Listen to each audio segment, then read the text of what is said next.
Hey guys, welcome back. Get ready because today we are jumping back into the world of Mushoku Tensei.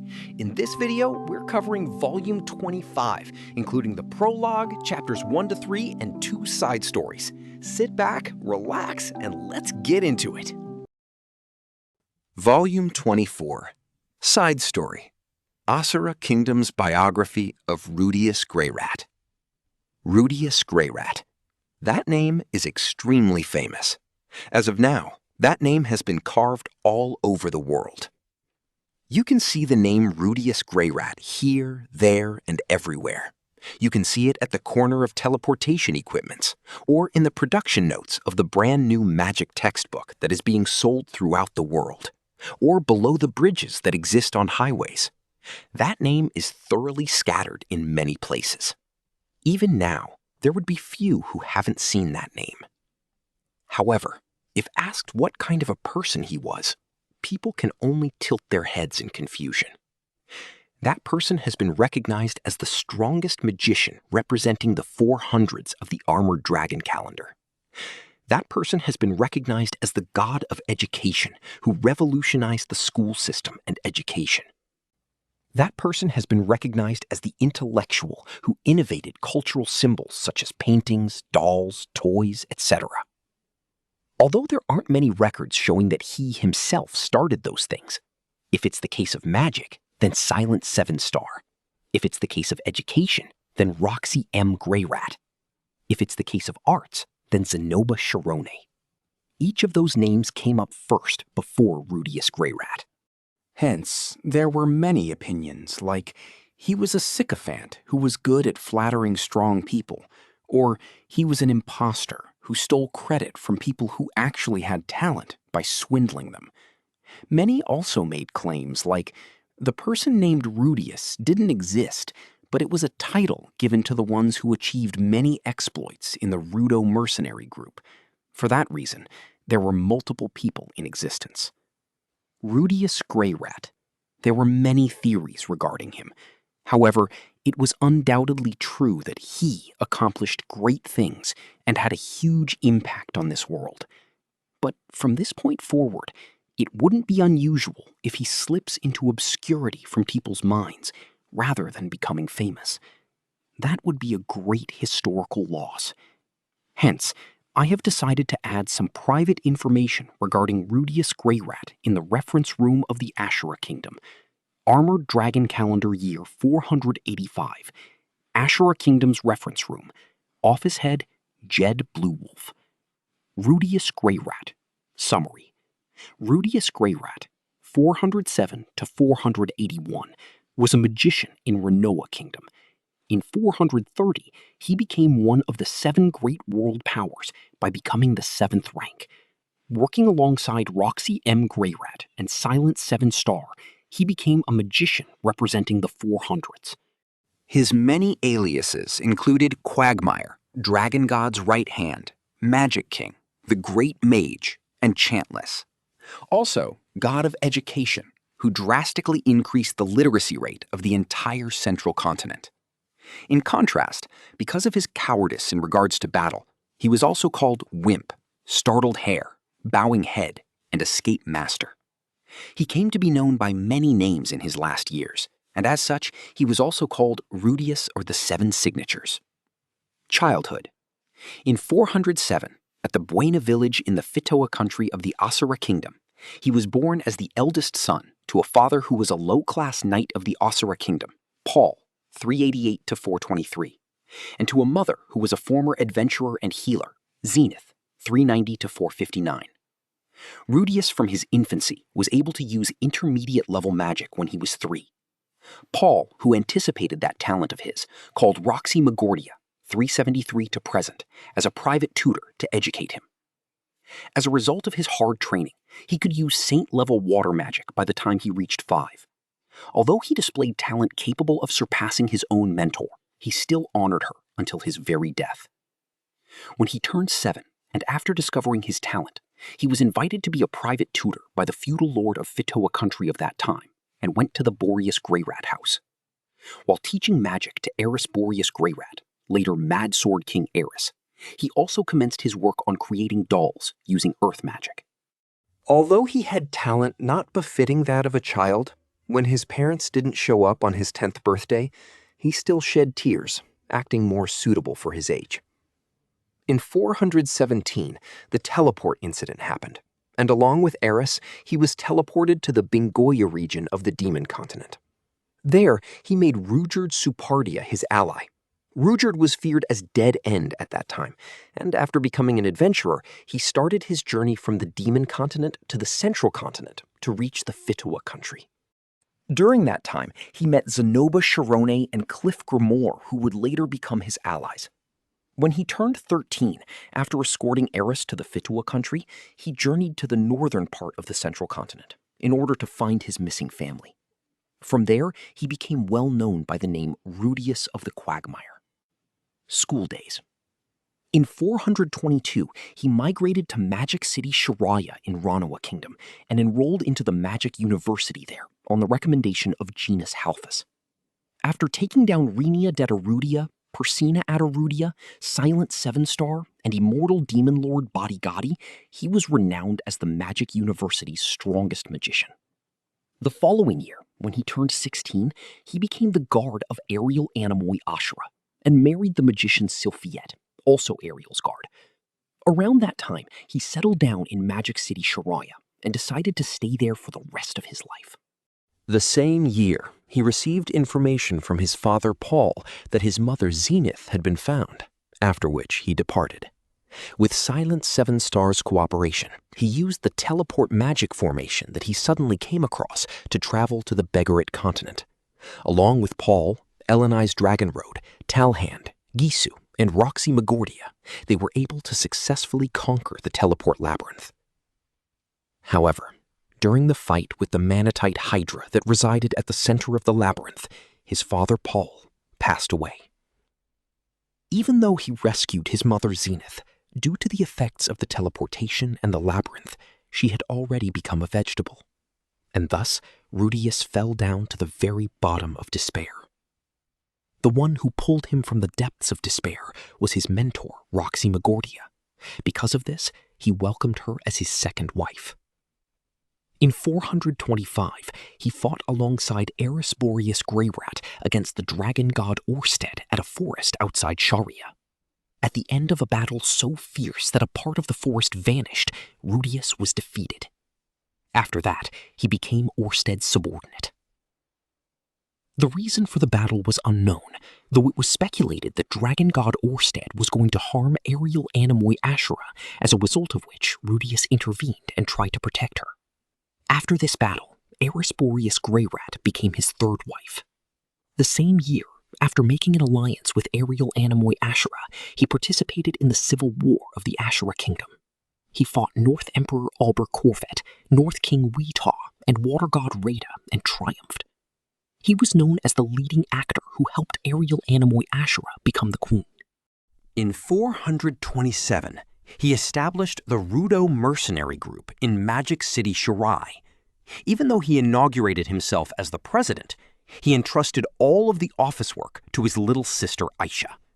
That same year, when he turned 20, along with Zenoba Shirone, he participated in the defensive battle of the Shirone Kingdom after his alliance with Pax Shirone. He fought the army that came from the north at Karan Fort. It was estimated that the number of people killed by Rudeus alone during that fight easily exceeded 10,000. In 429, after graduating from Magic University, he headed towards the Holy Kingdom of Milas, along with Cliff Grimoire. Although there are no detailed records regarding the event, it was considered that he deepened his relationship with the Miko and made Cliff Grimoire an official of the Milas religious organization. In 430, he participated in the Battle of Behavioral Kingdom, along with Dragon God Orsted. During the battle, he defeated North God Kalman III and became the 7th rank of the 7 great world powers. Life as one of the 7 great world powers. After he became one of the 7 great world powers, Rudeus stopped making appearances on the front stage. The reason why his popularity was lower than the great men of same generation as his was because of that. People that came out who basically replaced Rudeus from his position were the 7-star Witch, Silent 7-star, or Roxy M. Greyrat, who was now the headmaster of Magic University. They were more popular. Therefore, not many knew that he was the 7th rank of the 7 great world powers. It was theorized that maybe Rudeus himself had died after the Battle of Behiril Kingdom, and the one who came out was a body double, or that only his name remained. However, due to the records left behind, which stated that the establishment of Ariel National University was directly affected by him, it was quickly dispelled. It was unknown just why Rudeus was trying so hard to hide himself from the front stage. The record stated that he became the subordinate of Dragon God Orsted and became friends with Zenoba Shirone, president of the Doll Company, Cliff Grimoire, pope of the Millis religious organization, Miko of Millis, Ariel Anomoi Ashura, queen of Ashura Kingdom, Death God Randolph of the Dragon King Kingdom, and immortal demon lord Atofe of the Demon Continent. In order to prepare the world for Laplace's resurrection 80 years later, he was trying to unite the world as one. Meanwhile, he broke the taboo and brought back the usage of the teleport formation to the world. There were many books written that called him a great criminal for using the convenient capabilities to plot world domination. Death. In 481, his first wife Sylphiette Greyrat announced his death to the world. The cause of death was old age. While sleeping in his own bed, he passed away at an old age of 74. He was such an exceptional person that more than 5,000 people came running to attend his funeral.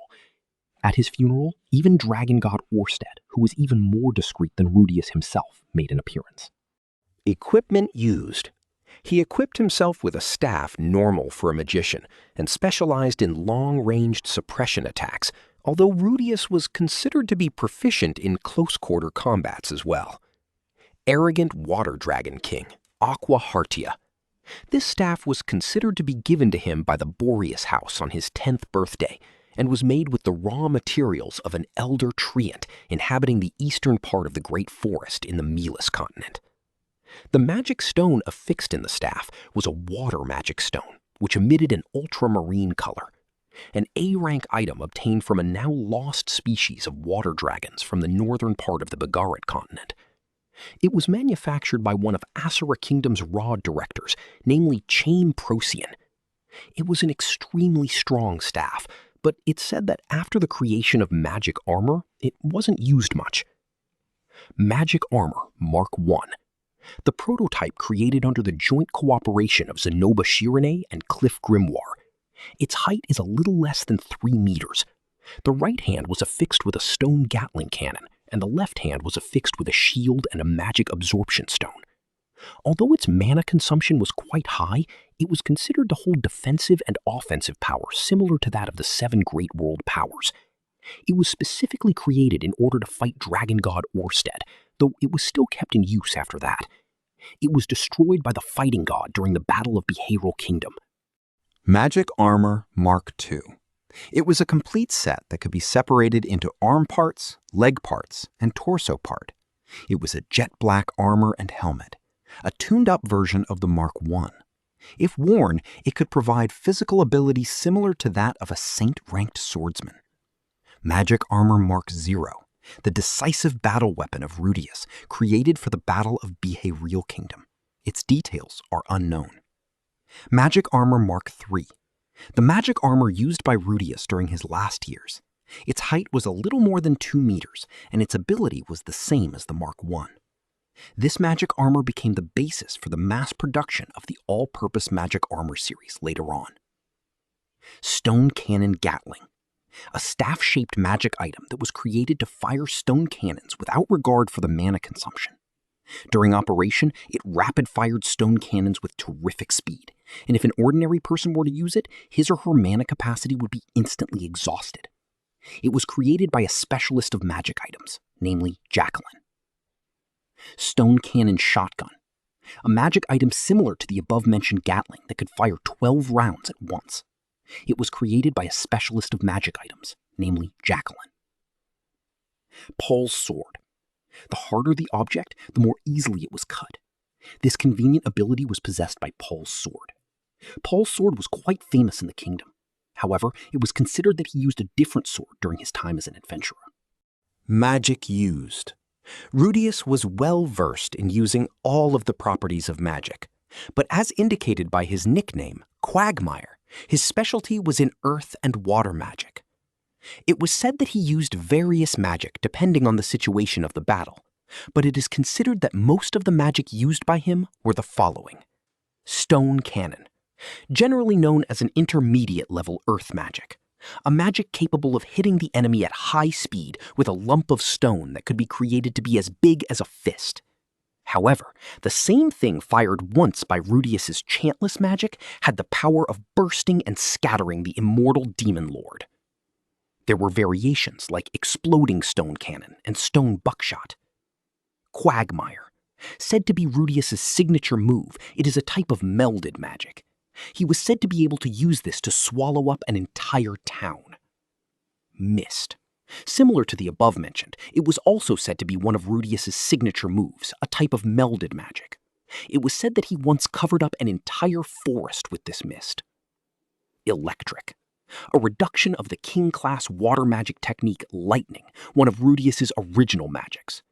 Rudeus could freely use this magic in close combat, and it could be used against the immortal demon clan to paralyze them. Shockwave. Capable of blowing off an opponent by making vibrations in airspace, a type of wind magic. It is said that Rudeus used this in close combat and fought as if he was flying in air. Research. During his lifetime, Rudeus researched and developed various types of magic and magic tools, and he was considered to have sponsored and funded various researches as well. Way of mastering chantless magic.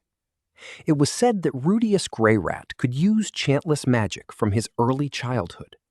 His mentor, Roxy M. Greyrat, improved the thesis on the method of his chantless magic and established a proper way of mastering it. The Magic Triumvirate and Asura Kingdom assertively incorporated that method, resulting in the birth of a large number of excellent magicians. Magic Potion, Mana Recovery Medicine. Silent 7-Star accepted the funds offered by Rudeus and developed a mana restoration drink. This magic potion was developed in order to break the law that bound magicians since time immemorial, namely mana exhaustion. With the combination of the above-mentioned method, the period of swordsmen being the strongest ended. Not only that, but it was helpful in improving the magician's social status as well. Magic Artificial Arm. The magical artificial arm helped a lot of poor people or adventurers who could not receive saint or king-class healing magic. It is said that the magical artificial arms research was funded by Rudeus and created by the joint cooperation of Zenoba Chirone and Cliff Grimoire. The one who popularized it as a medical treatment device rather than a magic tool in the world was Silent 7-Star. Magic Armor. It is said that no one other than Rudeus used the magic armor. However, the third daughter of the Greyrat house, Lily Greyrat, inherited its research, and the production of an all-purpose magic armor was completed in K483. It was useful for reducing the amount of casualties during the subjugation of large monsters. Magic Doll.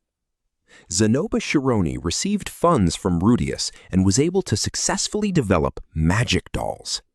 Dolls that looked exactly like humans were capable of performing chores, tasting poisons, performing reconnaissance, care for you, and perform various such other duties. Due to its extremely high price and low stock, the only places that these were being used were at the royal palace of the country where Rudeus and his friends lived. Teleportation Magic Formation. Silent 7-Star received funds from Rudeus and researched the teleport magic formation in order to resurrect their usage, which was a taboo at that time. As a result of these formations being put in every nation and country, the need to travel long and dangerous journeys vanished, making travel to distant countries easier and faster. It is said that the reason he touched on such a taboo subject was because he looked back on his father Paul's death in the teleport labyrinth. The one who actually did all of the research was Silent 7-Star, and it is said that Rudeus simply became a sponsor for her. For some reason or another, the nobles, merchants, and officials of the Millis Church blamed only him as the person who broke the taboo. Encrypted memoirs. The records of the above-mentioned research were all considered to be written in a 52-volume book in Rudeus's handwriting, but everything was written only by him and Silent Seven Star, and was all written in a cipher, no less. Because it still hasn't been deciphered yet, its credibility is low. Personality. His height was around 175 centimeters, and despite being a magician, he held a solid and muscular physique. His skin color was white. His left eye possessed the foresight eye, and his right eye the clairvoyance eye, which made his eyes heterochromatic. There's no description as to whether he was a handsome man, but his wife Sylphiette, during the time they met at Magic University, harbored the impression that my knees gave away just by looking at his face for several seconds. His other wives, Eris Greyrat and Roxy M. Greyrat, gave no comment on the topic, but it was considered that his looks weren't that poor. He preferred his garments to be a gray robe without covering his head with any attire. He was quite careless in choosing his garments from a young age. In the Magic University, he wore a robe that had many cuts in its hem, which made him look like a delinquent. In the Asura Kingdom, he wore some kind of weird outfit during an audience, which made many nobles frown, or so it's written in the records. During the time when he crossed his 20s, it was considered that he started paying some attention to his attire, to which the armored Dragon King Perugius commented in K430, "He has started wearing some decent clothing these days." Other than his carelessness for clothing, he loved cleanliness, to the point where he remodeled one of the rooms in his house to a huge bathroom and bathed almost every day, or so it said. During his time in Sharia, Rudeus was quite feared, but was still respected and loved more than any other magician. This assumption can be inferred by the great number of attendees that participated in his grand funeral, and Rudeus's words that were carved onto the stone monument that was erected at one corner of the Magic University to respect him. It was said that he had a gentle personality and was socially kind, but was extremely lustful. Records said that he fondled his wives' bodies in a presumptuous way without giving any heed to public gazes, but he was actually quite a devoted husband. He never made a move on anyone other than his 3 wives, and as such, there were opinions that his extreme lust was simply a rumor. Once again, his personality was so calm that he never let go of his smile no matter how much abuse or violence he went through. But if his family or friends were to be harmed, he would get angry like the raging fire, and was also capable of taking violent actions. There are many anecdotes mentioned below regarding Rudeus's personality.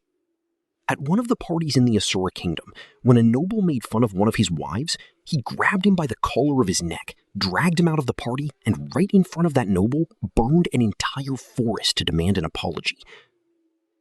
When Rudeus's sworn friends, namely Persuna and Rinia, destroyed one of the dolls that looked like his wife, he punished them by using a method which was considered to be the most humiliating by the beast race. Perugius invited Rudeus to the Sky Fortress to name one of his children, to which Rudeus misunderstood that his child would be harmed, and ended up appearing armed to the teeth at the palace. It was said that Rudeus threatened that he would be prepared to fight Perugius if his children were to be harmed. However, most of these anecdotes haven't been deemed to be authentic. He's not really the typical well-known person, but most of the world-famous people knew about him and either respected him or feared him. After death, a white cloth was discovered from his pocket, which his wife Roxy hid in a hurry. There were rumors that a very confidential thing was being hidden from public eyes, but the truth remains unknown. A law of strengthening the aggregate amount of mana from childhood was discovered for the first time in this world. He was known to have incorporated that law in the present education system. His favorite foods were rice, eggs, and the ogre drink of Behavioral Kingdom. Also, he has been known to say that eating raw eggs was a bad habit. His religion was unidentified, although it was considered that he believed in an evil god. However, there was no existence of any type of crest that was in compliance with his god, and therefore it was considered that he believed in an extinct god of the ancient times, or he made up a god himself. It was also said that he was an atheist, or that he only believed in the dragon god. Family and relatives. Greyrat House, one of the highest family lineage in the Asura Kingdom. There were 4 main houses, namely Notus, Boreas, Zephyrus, and Euros. Each one of them governed over a large territory, and as such, they were known as the 4 great aristocrats. Rudeus was the direct descendant of the Rudeus Greyrat line. However, due to his father Paul running away from his own house, he and his family were erased from the Rudeus Greyrat family tree. Paul Greyrat, father. The eldest son of one of the highest aristocrats of the Asura Kingdom, the Rudeus Greyrat house. He ran away from his house and became an adventurer at a young age. Later on, he met Zenith, asked for a favor from his old friend Philip Boreas Greyrat, and became one of the lower-class knights in the Fatoa region. Zenith Greyrat, mother. The second daughter of the Latreia house of the Holy Kingdom of Melis. Lilia Greyrat, maid, Paul's mistress. Norn Greyrat, younger sister, novelist. Aisha Greyrat, younger half-sister, advisor of the Rudo mercenary group. Sophiette Greyrat, wife, a quarter elf race. Roxy M. Greyrat, wife, demon race, meagered, headmaster of the Magic University. Eris Greyrat, wife, human race, sword king. Lucy Greyrat, eldest daughter. Laura Greyrat, second daughter. Ars Greyrat, eldest son. Sieghart Saladin Greyrat, second son. Lily Greyrat, third daughter. Christina Greyrat, fourth daughter. Relationships. Zanaba Shironi, a senior at the Magic University, former prince of the Shironi Kingdom, the president of the doll company, a Miko of superhuman strength. At the time of the publishing of the picture book of the Supard race, Zenoba and Norn's efforts played a crucial part. Zenoba came to respect Rudeus as his master, and Rudeus commented, "No one can match his ability regarding the knowledge of dolls," in regards to Zenoba. Cliff Grimoire, a senior at the Magic University. He later became the Pope of the Millis Church. It's said that he protected Rudeus many times, as he easily got into trouble with the Millis Church. Once again, Rudeus made it clear just how much he relied on him by earnestly commenting that if Cliff Senpai wasn't here, then I wouldn't be here. Silent 7 Star, a senior at the Magic University, the 7-Star Witch. She's famous in the world as the one who established the teleport magic formations in various countries. In addition, she made numerous groundbreaking inventions and made developments in cooperation with Rudeus. Ariel Anamoy Asura, Queen of the Asura Kingdom. According to the Asura Kingdom's records, just before her death, she left behind her last words to her confidant Luke that it's because of Rudeus's great efforts that the Asura Kingdom is now peaceful, so make sure not to be hostile towards him, even after my death. Alexander C. Ryback, North God Kalman III, former 7th rank of the 7 great world powers, Dragon God's left hand. It was considered that as a substitute for Rudeus, who wanted to be discreet, he went around various nations as a proxy of the Dragon God. Rinia Detarudia, captain of the Rudo Mercenary Company. As one of the chief heads of the beast race, it's considered that she acted as a mediator between Rudeus and the beast race. Persina Adoradia, vice captain of the Rudo Mercenary Company. Similar to Rinia, as one of the chief heads of the beast race, it's considered that she acted as a mediator between Rudeus and the beast race. Perugius Dola, one of the 3 demon-slaying heroes, the Armored Dragon King, the leading authority of Asura Kingdom, Silent 7 Stars teacher. According to the Asura Kingdom's records, it's written that Rudeus has been referred to time and time again by him, but his relationship with Rudeus still remains unknown. References: Asura Kingdom Historiography Room, Asura Kingdom Ancient Records, Asura Kingdom K482. Norn Greyrat's book, The Adventures of Supard Race, Zenoba's Doll Company, 427. Norn Greyrat's book, The Anguish of a Genius, Aisha Greyrat, Rudo Mercenary Group, 455. Norn Greyrat's book, The Adventures of the Great Magician, Rudeus, Zenoba Doll Company, 470. Norn Greyrat's book, Autobiography, An Average Person Surrounded by Geniuses, Zenoba Doll Company, 4822. Millis Church Archive Management Division, Millis Church Proceedings, Millis Church K460. Behavioral Kingdom History Compilation Room, History of the Behavioral Kingdom, 420 to 430. Behavioral Kingdom K432. Rinia Detarudia, Rudo Mercenary Group Activity Log, Rudo Mercenary Group K456. Juliet's book, Zenoba's Doll Business Management Meetings, Proceedings, K477. Silent Seven Stars book, Brand New Magic Textbook, K442. Bloody Counts book, Great Men of the World, Heroes, K480. Recorder, Asura Kingdom's Reference Room, Assistant Office Head, Kulair Elrond. Side story, Santa Claus Newcomer. Author's note: you'll enjoy this more if you read Mushoku Tensei Jobless Oblige beforehand. December 24th. The magic city Sharia was dyed pure white in snow. It was a blizzard that was like every other year. However, to the people that lived in this town, it was a trivial thing. It's been around 40 years since I, Rudeus Greyrat, started living in this town. Something like snow doesn't matter. Jingle hee hee, jingle hee hee, bell hee hee hee. Today's Christmas. Already all my children became adults. They already left the house and made a family, and they all are living independent lives. Now then, today's Christmas. Speaking of Christmas, yes, that means Santa Claus. To those who are always clueless and to those who want to receive things and advice, I'd want to lecture them about reality. But only today is different. One time a year, it's a good day because everybody gets presents from a gramps that nobody knows. Although I don't usually give out presents to grown-up adults, even if they're my own child. Nevertheless, Christmas it is. Even if Laura and Lily never grow up, Christmas it is.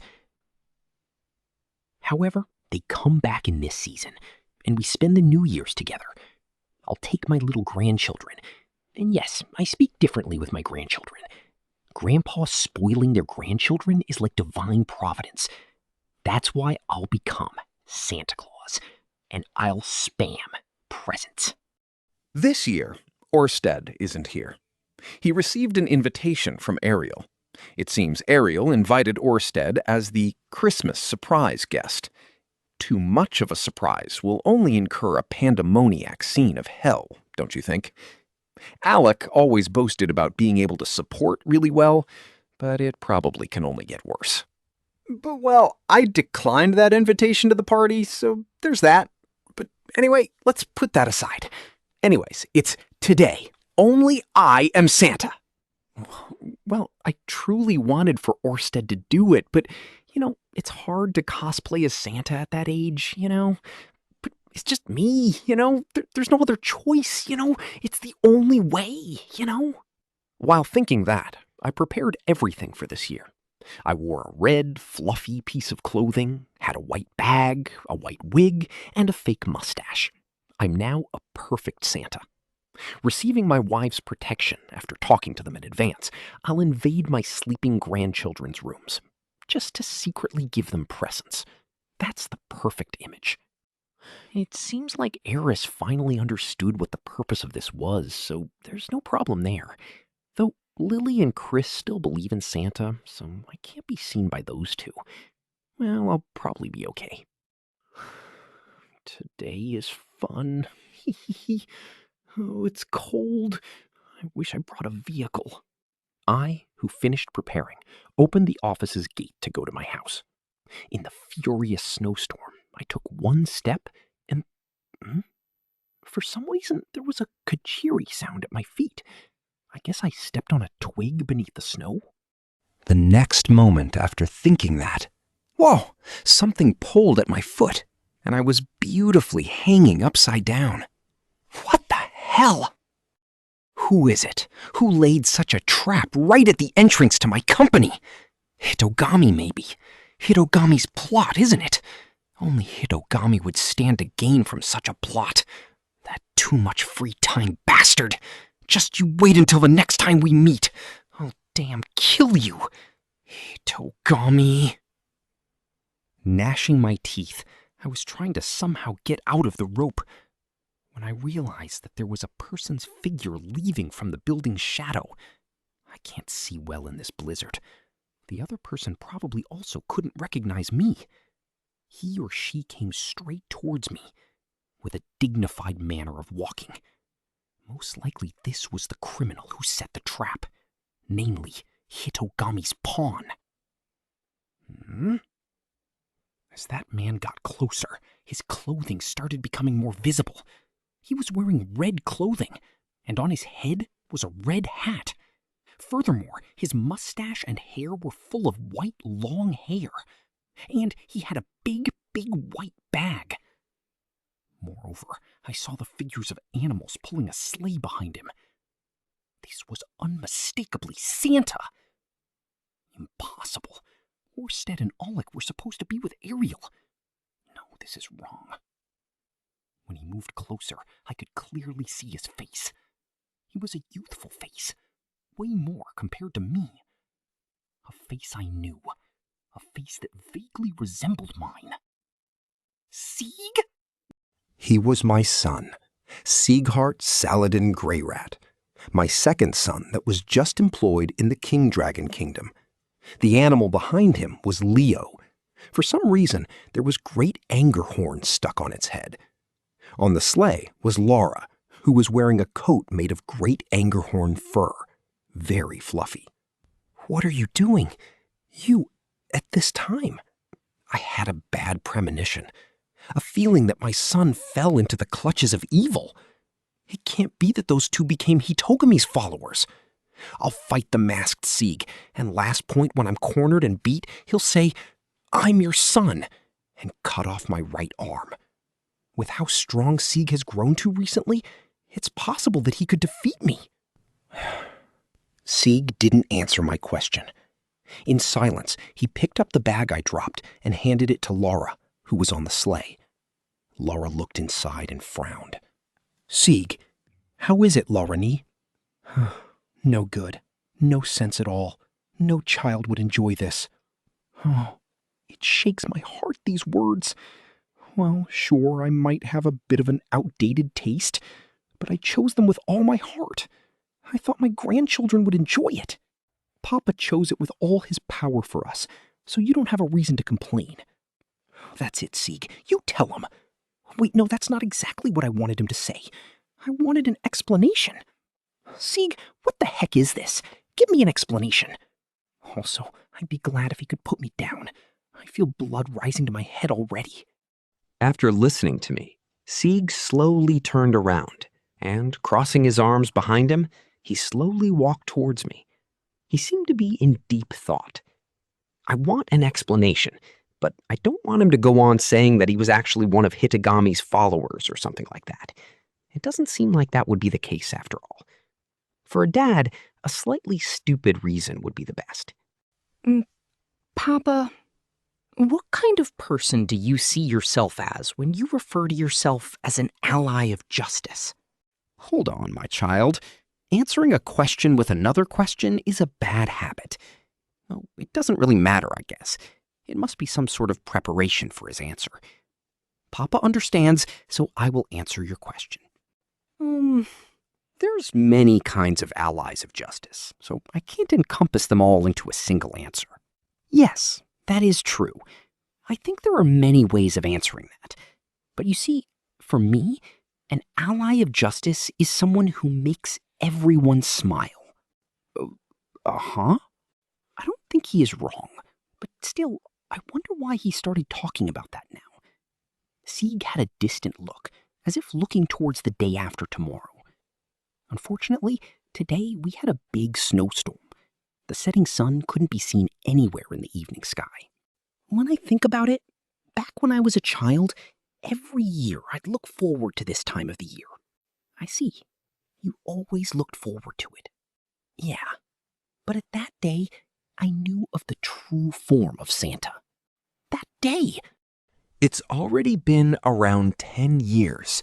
Back then, in my job for Orsted, I disguised myself as Santa and sneaked into the house. And then I fell on Laura's trap. That day, I was also hung upside down, and the cruel Laura used her inhuman hand to strip me of my mask. Or, well, the false mustache and hat I wore. I will never forget the look on Sieg's face that day. The look that screamed, "You liar! So Santa was Daddy all along!" The shock from that day must have been so strong that he wanted to be buried in a blizzard like the Todays. Back then, I felt betrayed. I thought that after all, Santa was just a lie. I felt really hurt. I'm sorry. I was such a careless father. I will never forget the look on Laura with the false mustache and the Santa-style hat either.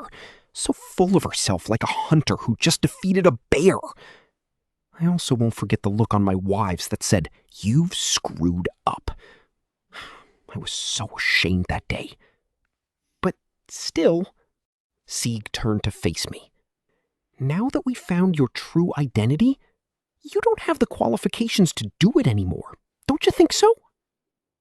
"What do you mean by qualifications?" "Santa is real, but you can't meet him. Real, but can't be seen. Such a fairy tale-like person tickles the hearts of children." Who spouted that? Now that I think about it, I feel like I might have said something like that to Orsted 10 years ago or so. My teacher told me so. Oh, I see. So it was Alec. Orsted probably told it to Alec. "Since we found you out, Papa, you don't have the right to be Santa again." So that's what it comes down to. But someone needs to be Santa to make the children smile. Then I finally understood why Sieg and Laura were clothed like that. Santa and reindeers, a big sack with presents, even a sleigh carefully prepared. Yes, Papa's era has ended. From this year on, it is Laura-Nee and I will be doing Santa. Hey, Laura-Nee.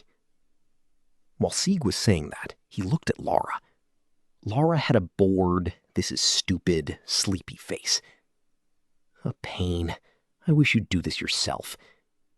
And so she said, but she was still sticking to her younger brother. Laura is such a kind person. Papa is happy now. But if possible, I wanted her to stop being like that. I wanted her to be kind to Papa, too. Still, I see. They want to be Santa. I closed my eyes and reminisced the last 10 years. There weren't that many times I was Santa. Still, when I closed my eyes, I was able to remember the times I was Santa. The feeling of excitement of sneaking into your own house. The thrill of leaving a present beside your kids. How I'd smirk thinking of the next day when everyone would open their presents. The feeling of accomplishment after leaving through the chimney. Then, in the next day, when the smiling kids would open their presents and announce what they got, I still remember that incomparable happiness. I won't have many chances to experience that. Orsted does it all the time now, after all. After such a long time, it was finally my turn again. It would be my first time being Santa after a long time. I can't just say, "Yes, go ahead, have fun," to Sieg. Even if my identity as Santa was known once. Bye, Papa. We'll get you later, so...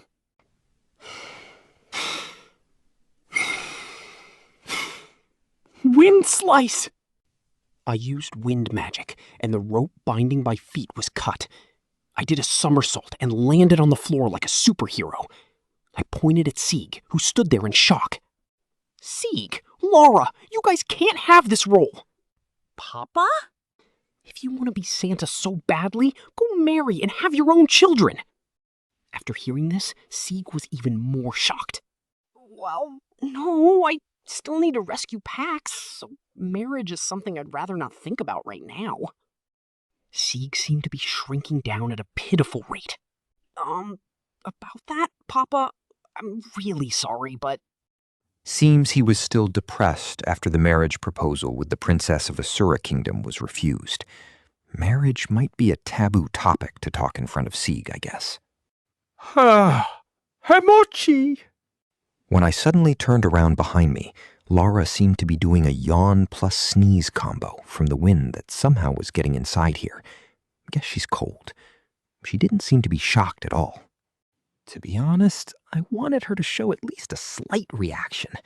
It's not that I want her to be flustered, but rather be more like that.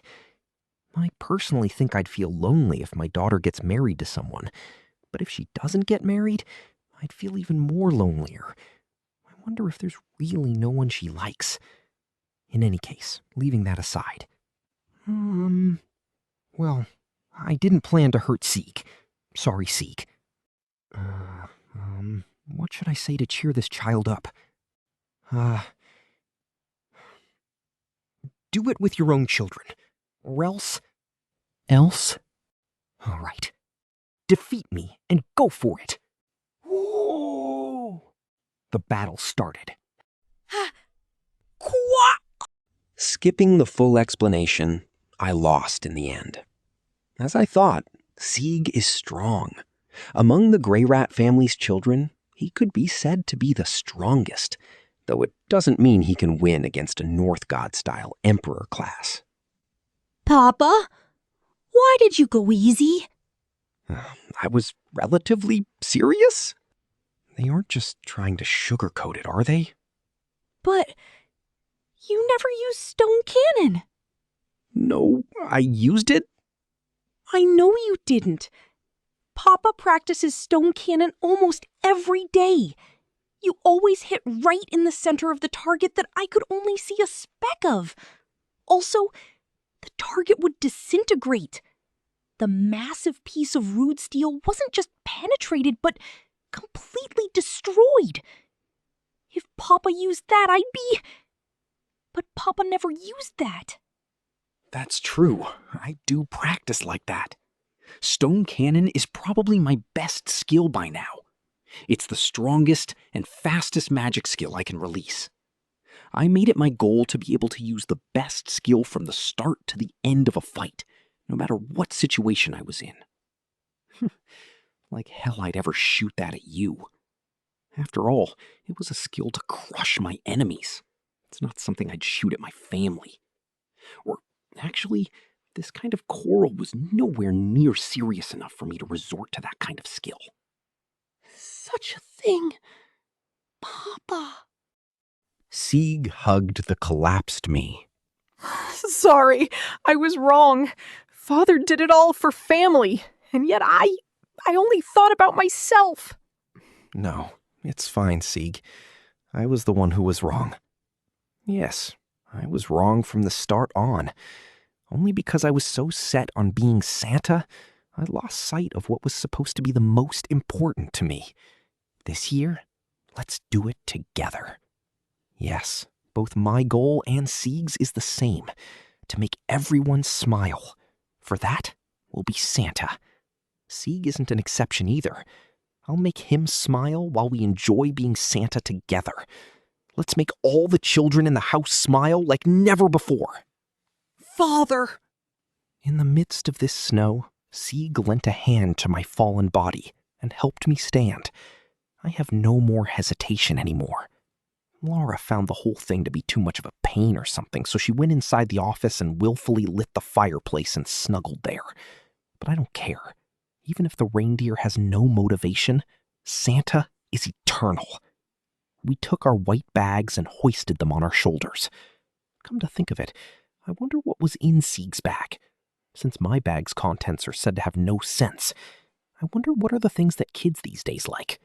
For the coming years, it'd be nice if he could teach me a few things about that. But, well, I guess that could be done after the presents are placed, I guess. All right, let's go, Santa number 2. Okay, Papa. I mean, Santa number 1. Immersed in my thoughts as I was, we set off towards our home.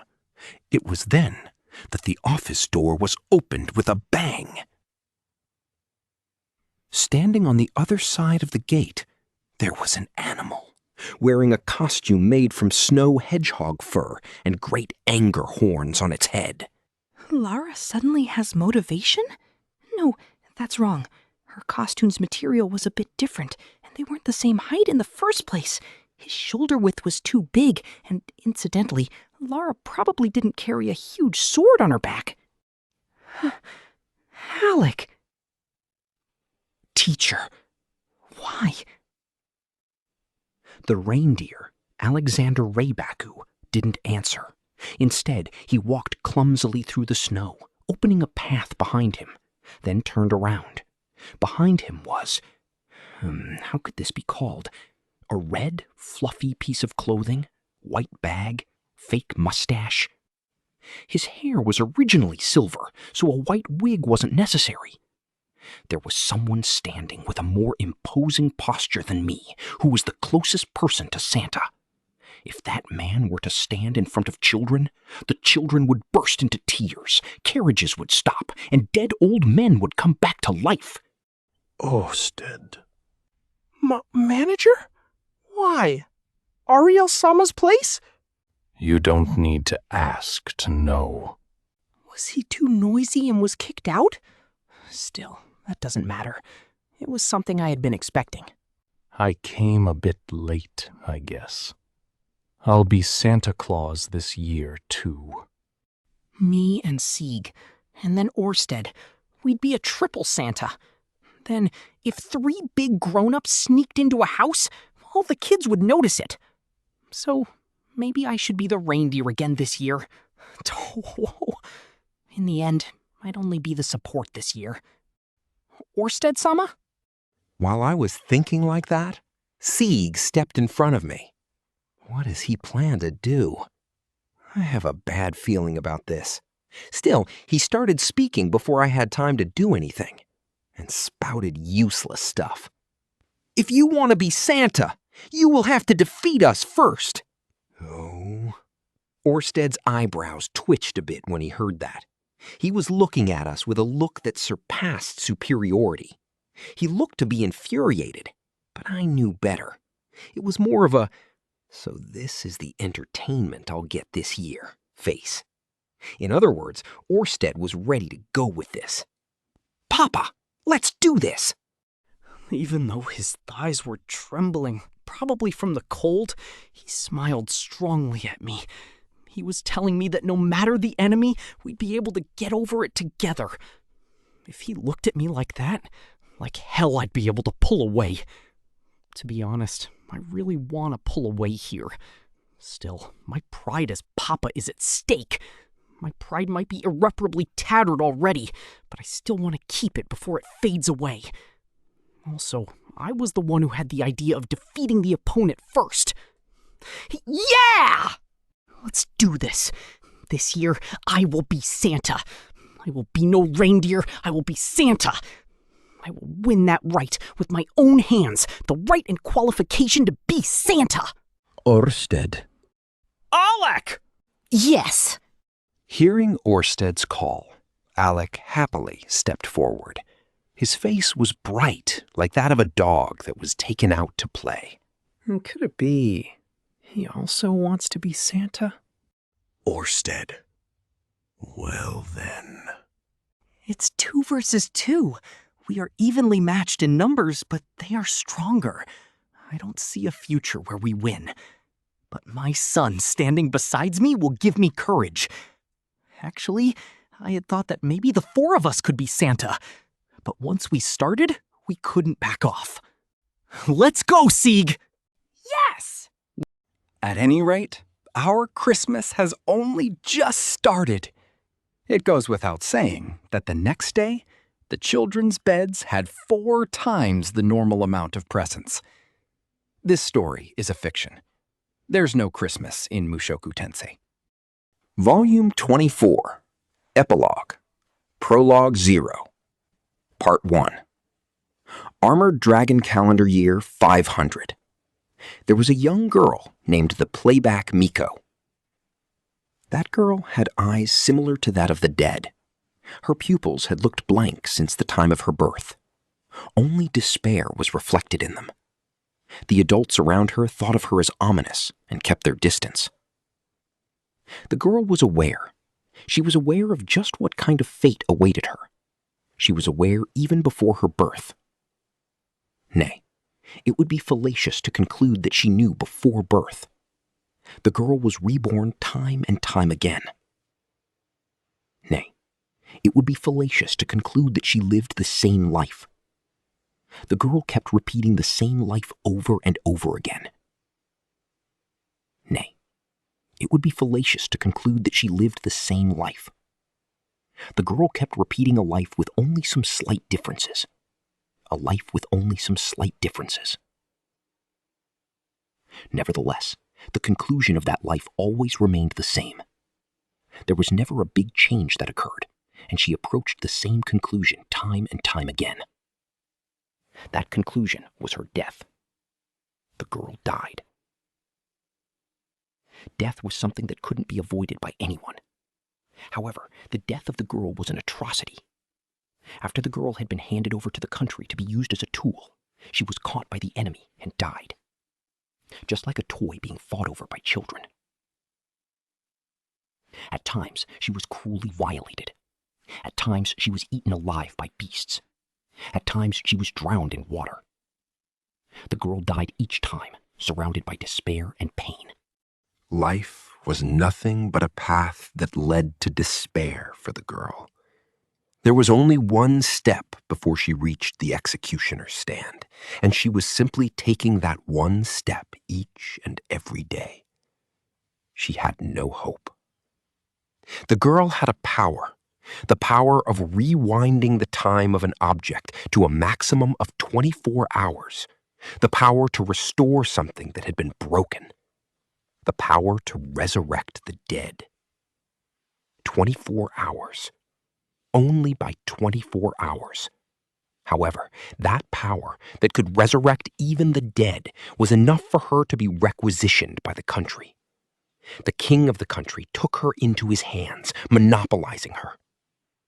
That power, which could turn things back by 24 hours, ridded the king of all diseases and injuries. She couldn't perform miracles like bringing a stop to aging, but that was considered a trivial matter. As far as the girl's knowledge went, there were 3 types of kings. When the girl died, and each time a new nightmare began, there was a slight change. However, the actions taken by any of the kings never changed towards the girl. Thus, for the girl, all the kings were the same. The power of a Miko did not bring the girl any luck whatsoever. Neither could she rewind her own time, nor could she use it for her own sake. She had no choice but to be shackled in the prison of the royal palace. And then she died. While being kept at the corner of the palace and meeting different people each time, in the end, she died. At times by the king's wrath when her power wasn't up to the task. Remember? Really? It seems like such a shame. At times, when the country was invaded by another country and she was taken as a prisoner, at times when the country was invaded by demon races and she was massacred along with everyone else, the girl's life always came to a tragic end. And then, again from the beginning. In a corner of the country, it began once again with her birth in a remote countryside. The girl being thought of as creepy by the adults was taken by the country and then died. Of course, the girl tried to run away from her own fate at the start. While hiding her power, she tried living her whole life together with her mother and father. Nevertheless, it was futile.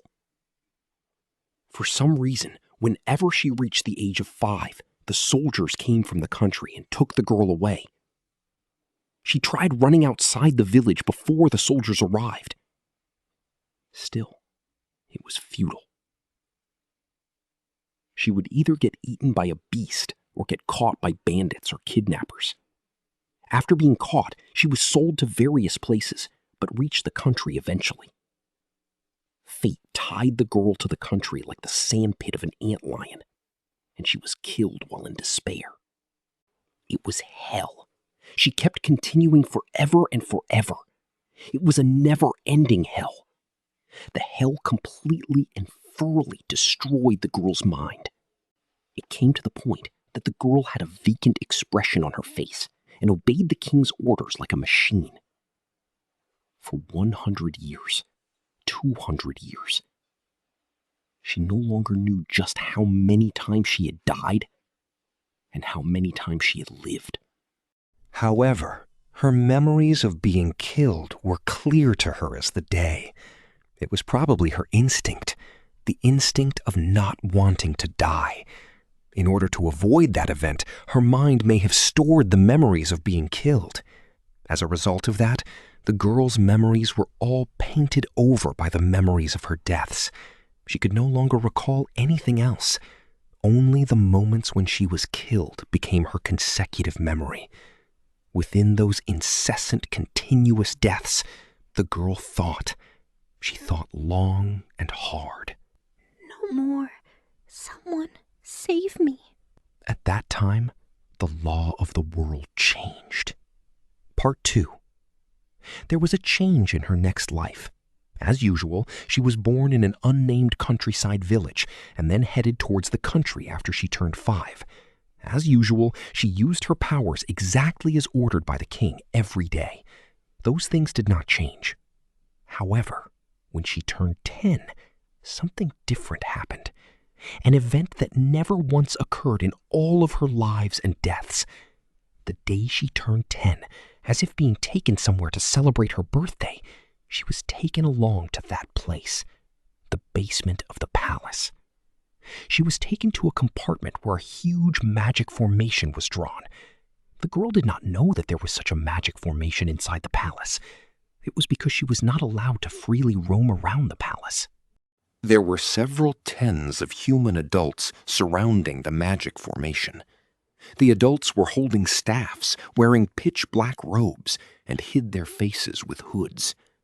She was aware of the fact that those adults were called magicians because of all the hellish times she had been through.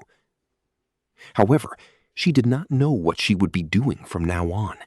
It was because she was not well informed on the topic of magic and magic formations.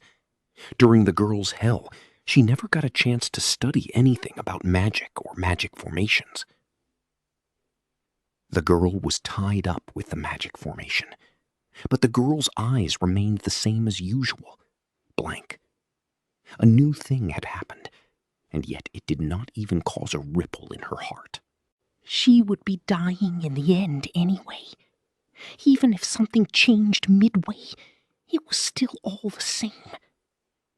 Such resignation had filled the girl's heart. The ceremony started. The magic formation mercilessly sucked up mana from the girl's body. There was an enormous amount of mana contained within the body of the girl known as the Miko. That mana was a different type from the one used in ordinary magic or swordplay. By all rights, it was not for use in magic or this type of magic formation.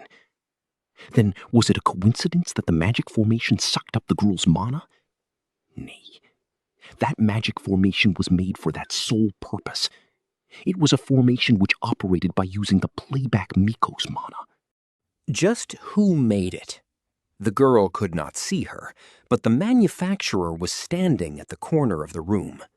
Known as the kingdom's all-time prodigy, it was a magic knight.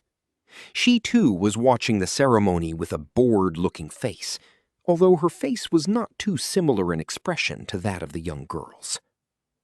And then, the ceremony was a success. The magic formation began to release a dazzling light, rainbow-colored light. It was the summoning color.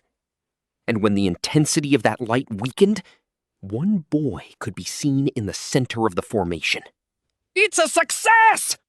It was a success! The country is saved with this! While the magicians were basking in happiness, the boy looked around the surroundings with a puzzled face. And then, he slowly sat down directly in front of the girl with the vacant expression. Excuse me. Where is this? I was with Nana and Kuro, but... Huh? It was a language that nobody in that place knew of. But for some reason, the girl could understand him. Maybe it was because her own magic power was used to summon him, or maybe she was involved in the reason he was brought here. My name is Shinohara Akito. Who are you? Miko. I'm the playback Miko. Miko? I'm asking for your name, though. Now that she recalled, within this hell, the girl was never called by her true name, especially after she came to the country. The Mikos do not have a name. There may be an exception if a Miko were to be royalty, but the Mikos are basically stripped of their names. From thereafter, they are referred to as Miko, and there's no need to call them by their real names. The girl was no exception either. But the girl remembered her real name before she took the name of Miko, before her real name was stripped from her. It was only because she had died so many times, over and over again, that she remembered it. The name given to her by her father and mother. Riria. I see. That's a nice name. The boy smiled. Looking at that smile, the girl's heart skipped a beat. Part 3. The girl could feel the change. The girl was released from the duty of a Miko by the king and was given the position as an interpreter for the boy. With the magic knight as a guard, the three of them strided through the palace. Rudeus, what's that? The boy who came from another world asked the girl about various things. About the world, about the lifestyle, about the people. The girl had died so many times, and yet she did not know anything. What's that? He's asking. That's a magic item. The one that spits out fire from the tip if it's loaded with mana. It's probably used for exterminating monsters between here and the forest. The girl who did not know asked the knight, to which the knight answered. The prodigy known as the Magic Knight answered thoroughly in a dull tone. Unlike the girl, she knew everything. It's like a flamethrower. If I recall, you said that there were a lot of tree monsters in this world, right? Has Riria ever seen one? Several times. It was restlessly moving around. Restlessly, huh? I can't even imagine it. But I may have seen something similar in a movie. Movie? Everyday life as an interpreter. It was a completely different life from the previous ones. It was fresh. The boy laughed without care each time he was informed about the world, and each time the girl's heart skipped a beat.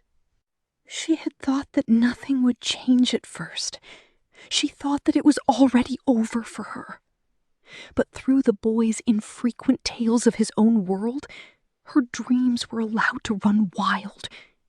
By listening to the words of the knight that answered the boy's questions, she could feel the world around her extend. She came to know just how vast the world was, and the various people and things that she wasn't aware of. A short time after the boy's arrival, she realized that food had flavors to them. She could now listen carefully to the singing birds when the morning arrived. She could now feel the pleasant sensation of the warmth of sunlight. She began to feel that I was alive. I thought that the hell was over. The boy had come to rescue the girl. He had come to rescue her from the hell that I had lived in for so very long, and that I was born in order to meet this boy.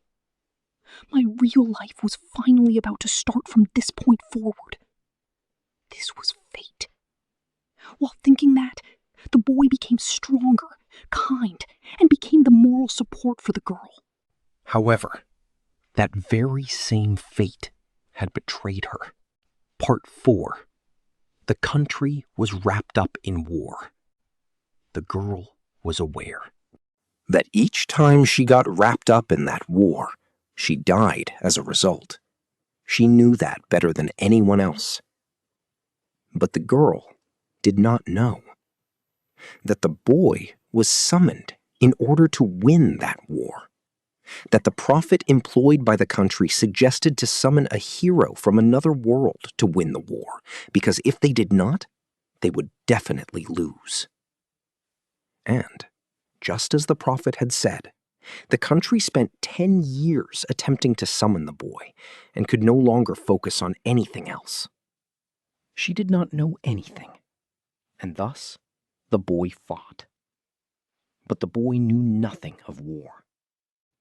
The people of the country knew that the boy was unfit for battle, and yet they sent him to battle. They put the armor on him, gave him a sword, and made him stand at the front line of the battle. And thus the boy died. He was cruelly killed in the battle, and he died. His head flew off with just one hit from the enemy general, and he died. His head was snatched away by the enemy general, and only the body of the boy reached the girl. The people of the country could do nothing but sigh after seeing the dead boy. The hero from another world was useless after all. Believing in the prophet's nonsense was a foolish deed. They could only spit on him. The girl embraced the boy's corpse and tried to revive him with all her might. It was futile. 24 hours had already passed after the boy's death, and his body had now started to rot. The girl could not do anything with her power. The girl cried. She shouted, "Why?" She shouted just why only she had to suffer like this. She cried. It wasn't a sad feeling that she held, the feeling of being toyed with by fate. The girl's heart was dominated by a feeling of powerlessness, that someone was sneering at her and telling her that no matter what she did, it would be futile. And then, right before her, the country perished. The girl was captured, and within the usual despair, her life was taken. But the girl fought. For the first time in her life, she thought hard and hard and hard and hard. I want to live. She neither wanted to die nor wanted to be saved. I want to live together with him. The time she spent with the boy wasn't that long, but that short amount of time had certainly dominated the girl's heart. The girl's heart, which was painted over by the memories of her deaths, was very easily repainted. The boy was her hope. It was the first ray of hope for the girl. That hope raised her face and made her move forward. For the first times in her life, the girl completely shifted her focus on her own power. At the verge of her death, the girl bit her own lips until it started bleeding, and then used her power. She would rewind the time by 1 day. She used her power while thinking that. She strained her power as if burning off her own brain. The soul to power to change the past. The world looped with the girl as the core.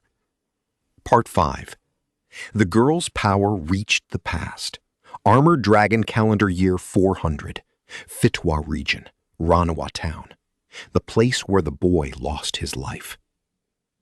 A rift in time-space appeared above its skies. Inside that rift, there was a being which had a strong relationship with the boy. That being carried the same wish as that of the girl, who wanted to live together with the boy. Therefore, in order to make a future where the boy is saved, the being would change the world accordingly, and a path of life would be made for the boy. As a result, in Armored Dragon calendar year 500, the boy would be saved. Or so it should have been. No matter how powerful her ability, the deed of creating a being in the past which normally shouldn't exist was impossible even for the girl. Even though the rift in space-time existed, it never materialized into the world. The power of the girl and the power of the world clashed against each other. K400, K401, K403. The world continued without any change, but during that time, A single soul went astray and passed the rift in space-time. That soul had no connections with the boy in any way. At the time of the boy's teleportation, at the time when the girl's power was summoning a being, the soul of that person simply died near those phenomenons. However, because it was in a state of being a soul, the soul found an opening and passed through the rift in space-time that had been stopped by the world, and thus the soul was able to enter said world. And after unsteadily loitering around, just when it was about to lose spirit, it entered a baby. The wielder of that soul was named Rudeus Greyrat. The existence of Rudeus Greyrat was only slight, but the world definitely changed. The ideology of Roxy Magurdia changed. The history of Sylphiette was thrown out of order, and Eris Boreas Greyrat was granted wisdom. Those actions weakened the resistance of the world, and thus the rift in space-time expanded. And then, in Armored Dragon Calendar year 417, Nanahoshi Shizuka was summoned into the world. However, the existence of Rudeus Greyrat changed the order of the world more than the girl wished for. Originally, the change was only intended to save the boy's life. However, that alone was inexcusable. History took a sudden change and started walking towards a future unbeknownst to anyone. The world changed. It was unknown whether the change was what the girl had wished for. But a few years after Rudeus's death, the girl was reborn. As payment for the loop, nearly all of her powers were drained from her, and only a shell of the Miko was born. In order to fulfill her wish, she was born in the final world. No one knew whether or not the girl would survive until the end. Afterward. This brings to an end the story of Rudeus Greyrat, a former unemployed NEET. Although we were shown the future of Hidogami's defeat, the future may change, so the fight between Hidogami and various people will still continue. However, the story of Mushoku Tensei itself tells the tale of Rudeus Greyrat only, so please let me have the privilege of ending the story now. The total writing time would be 2 years, and as for the total amount of characters, it should be around 2,830,000. I myself have never in my life written a story this long. Despite fumbling around in an unknown territory, I continued writing without stopping, and we was able to reach the conclusion. I think that it's all thanks to the readers who supported me till the end. Thanks to the huge amount of thoughts and evaluations, we were able to reach first rank as a total. Don't be fooled by the numbers, or believe that your ability rapidly increased because of the growing numbers. It doesn't mean that the story you've been writing until now suddenly became interesting. Don't be tempted, and only look at yourself as an author. Or so I kept telling myself, and yet I do not know just how many times I have been encouraged by that first place which shone brilliantly. Of course, apart from numbers, there were a lot of aspects that I must reflect upon as well. I think that the fact that my story was able to gain the top spot in the Shosetskani Naro, where a lot of different authors assembled, will become my self-confidence in the future, enabling me to move forward with this power. Thank you very, very much. While putting my efforts towards the published version, I am thinking about writing Redundancy Volume, which will include 10 years of Rudeus's story, i.e. from his age of 24 to 34 years old. Stories after he crosses 34, stories focused on the kids, stories of characters that I didn't focus on too much, at a slow pace of 1 to 2 chapters a month. I look forward to working on both the published version and Redundancy Volume. Well then, once again, thank you very much for your readership. Volume 24, Chapter 1, The Final Dream, Part 1. When I came to, I found myself in the white dimension, the usual white dimension. I can count the number of times I have come to this place on the fingers of both my hands, and yet this place remained the same empty white place every time. And so, whenever I came here, my appearance changed to that of my former self, with a protruding belly and flabby soft fingers, my body being helplessly overweight.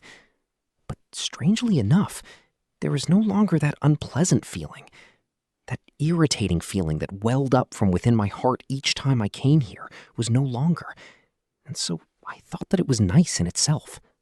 I wonder if it is because it has been a long time since I have come to this place. Or perhaps... That is strange. I did not remember having removed my bracelet after such a long time. There was no need to remove it. Despite that, just why was I in this place? Maybe it is because I did something in the first place that I came here?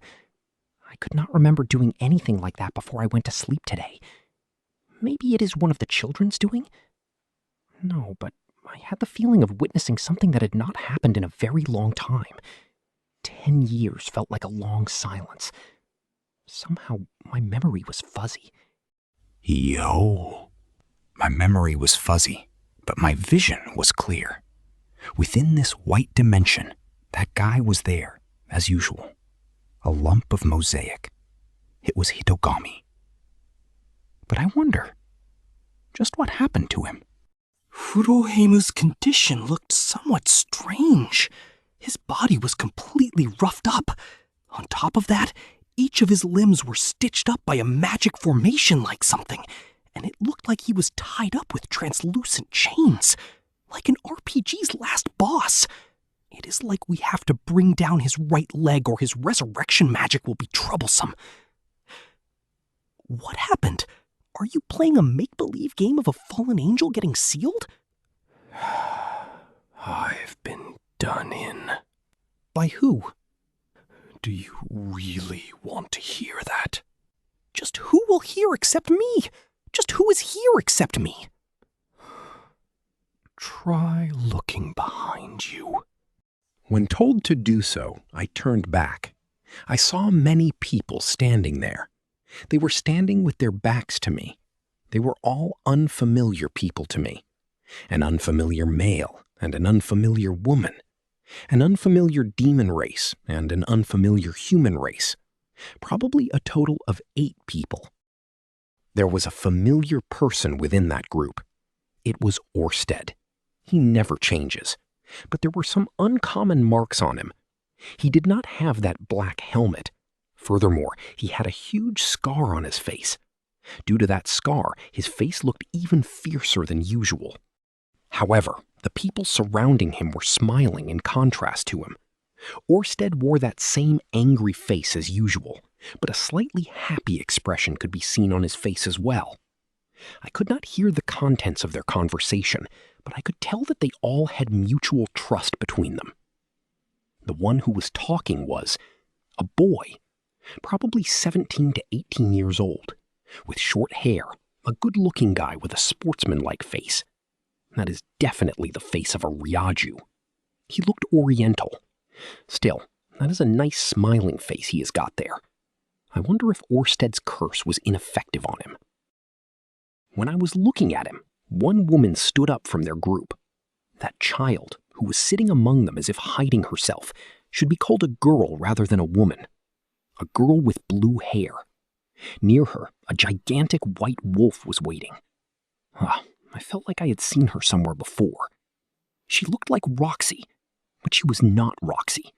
I am certain that she is from the Mygurd race, but I could never mistake someone for Roxy.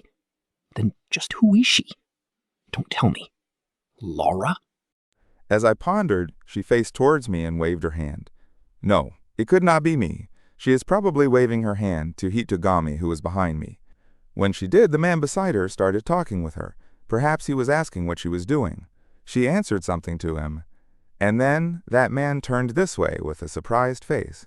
He also had an oriental face. People with faces like that were few in this world. Perhaps he is Japanese. He might be in his 20s. Doesn't feel like he's in his 30s. He faced this way and quickly bowed. His actions seemed Japanese, so he is Japanese after all. Possibly. In doing so, all of them now faced this way. There were both young and old people. I thought that there were only 8 people at first, but it seemed that there was a whole crowd of them. Under the mist, it was hard to see. The only familiar face was Orsted, but I wonder if that person is Eris.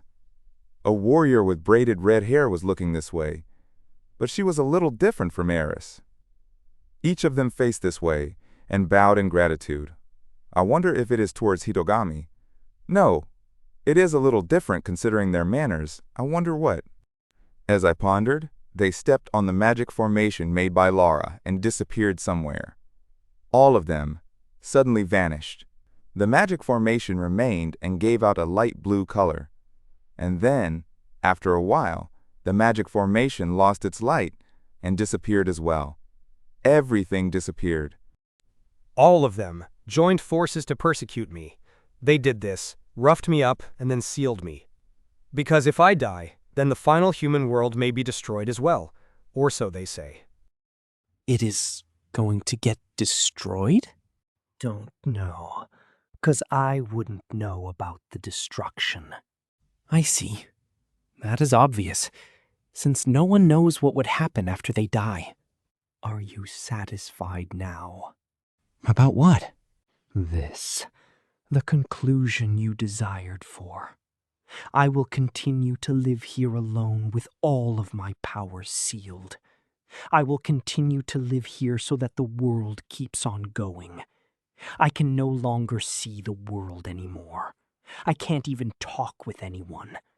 After this, I will just continue to gaze at this empty white world, a scene without any boundaries. I wonder. I wouldn't know if you asked me something like if I am satisfied.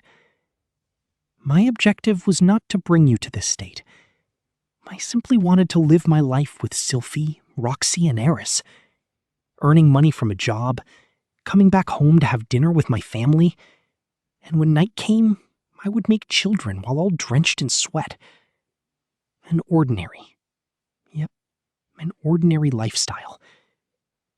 I would have been the most happy in that ordinary life of mine, as far as I am concerned.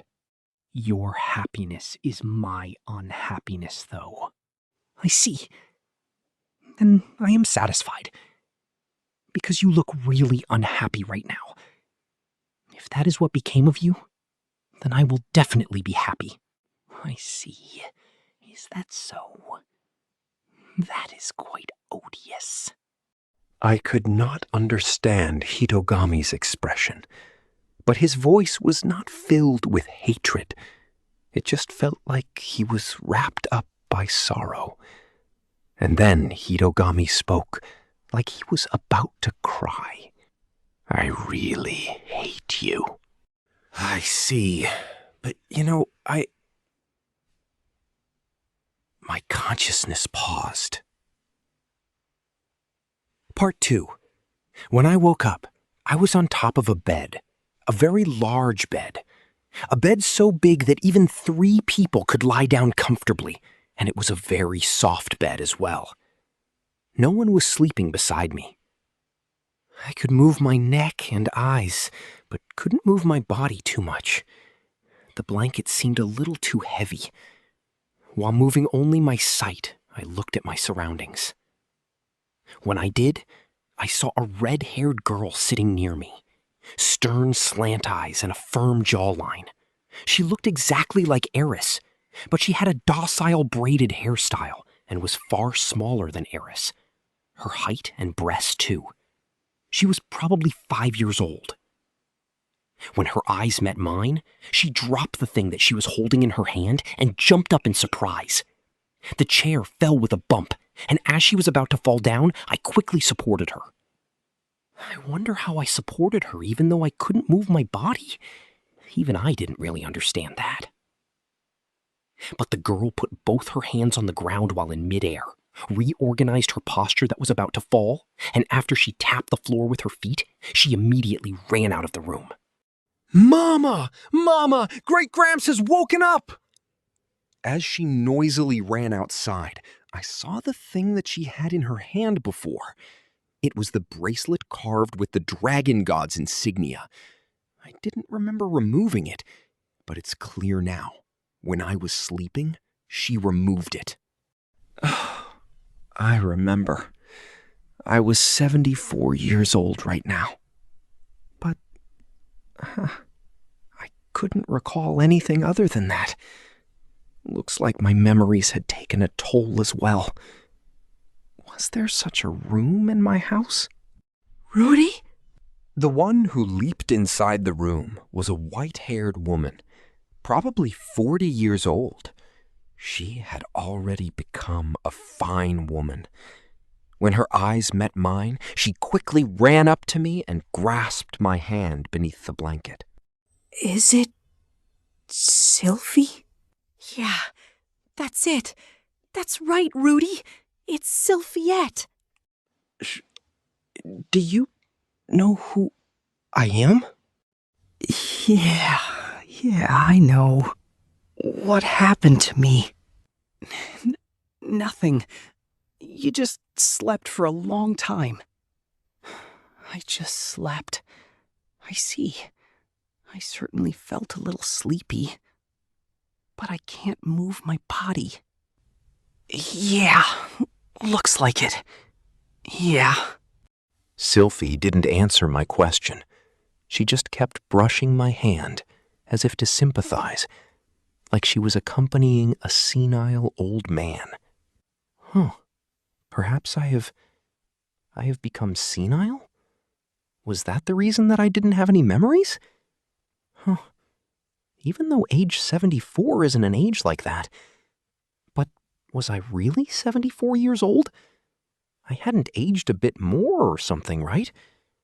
Did I become senile because I slept for so long? Just how long have I been bedridden?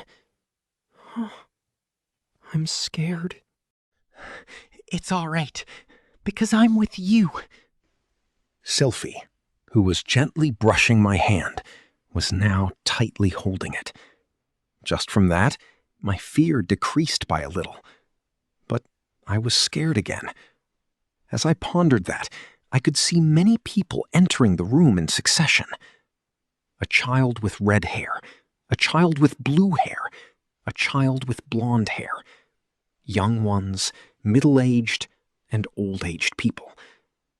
They stood encircling the bed that I was sleeping in. I had seen each one of those faces somewhere. Look, Rudy. Everyone's here now. Yeah, but I wonder why. I couldn't remember anyone's name. Ah, there was someone I recognized. The person who was at the very back. She shut the door behind her and slowly walked towards me. A girl with a small chest and blue hair. Her hair was in a braid. She hadn't changed at all.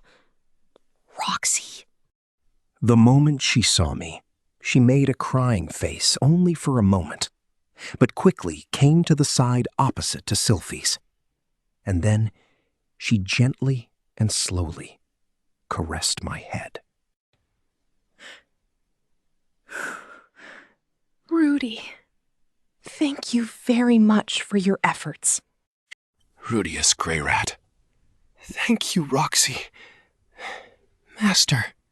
Suddenly, the word master came out of my mind. Tears started spilling out from Roxy's eyes.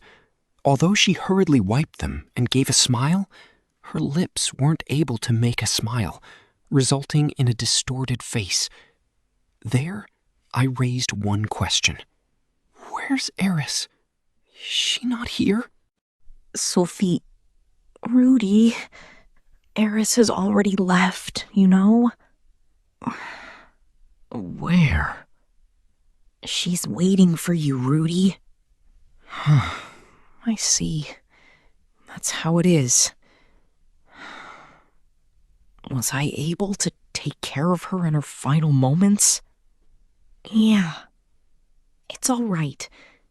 You cried for 3 days straight, but you were nicely able to get over it, Rudy. As I recalled, it came to me. Eris was still training energetically even after crossing 70. Then, one day, after her usual morning run and practice swinging, she came back home all tired and collapsed on the bed.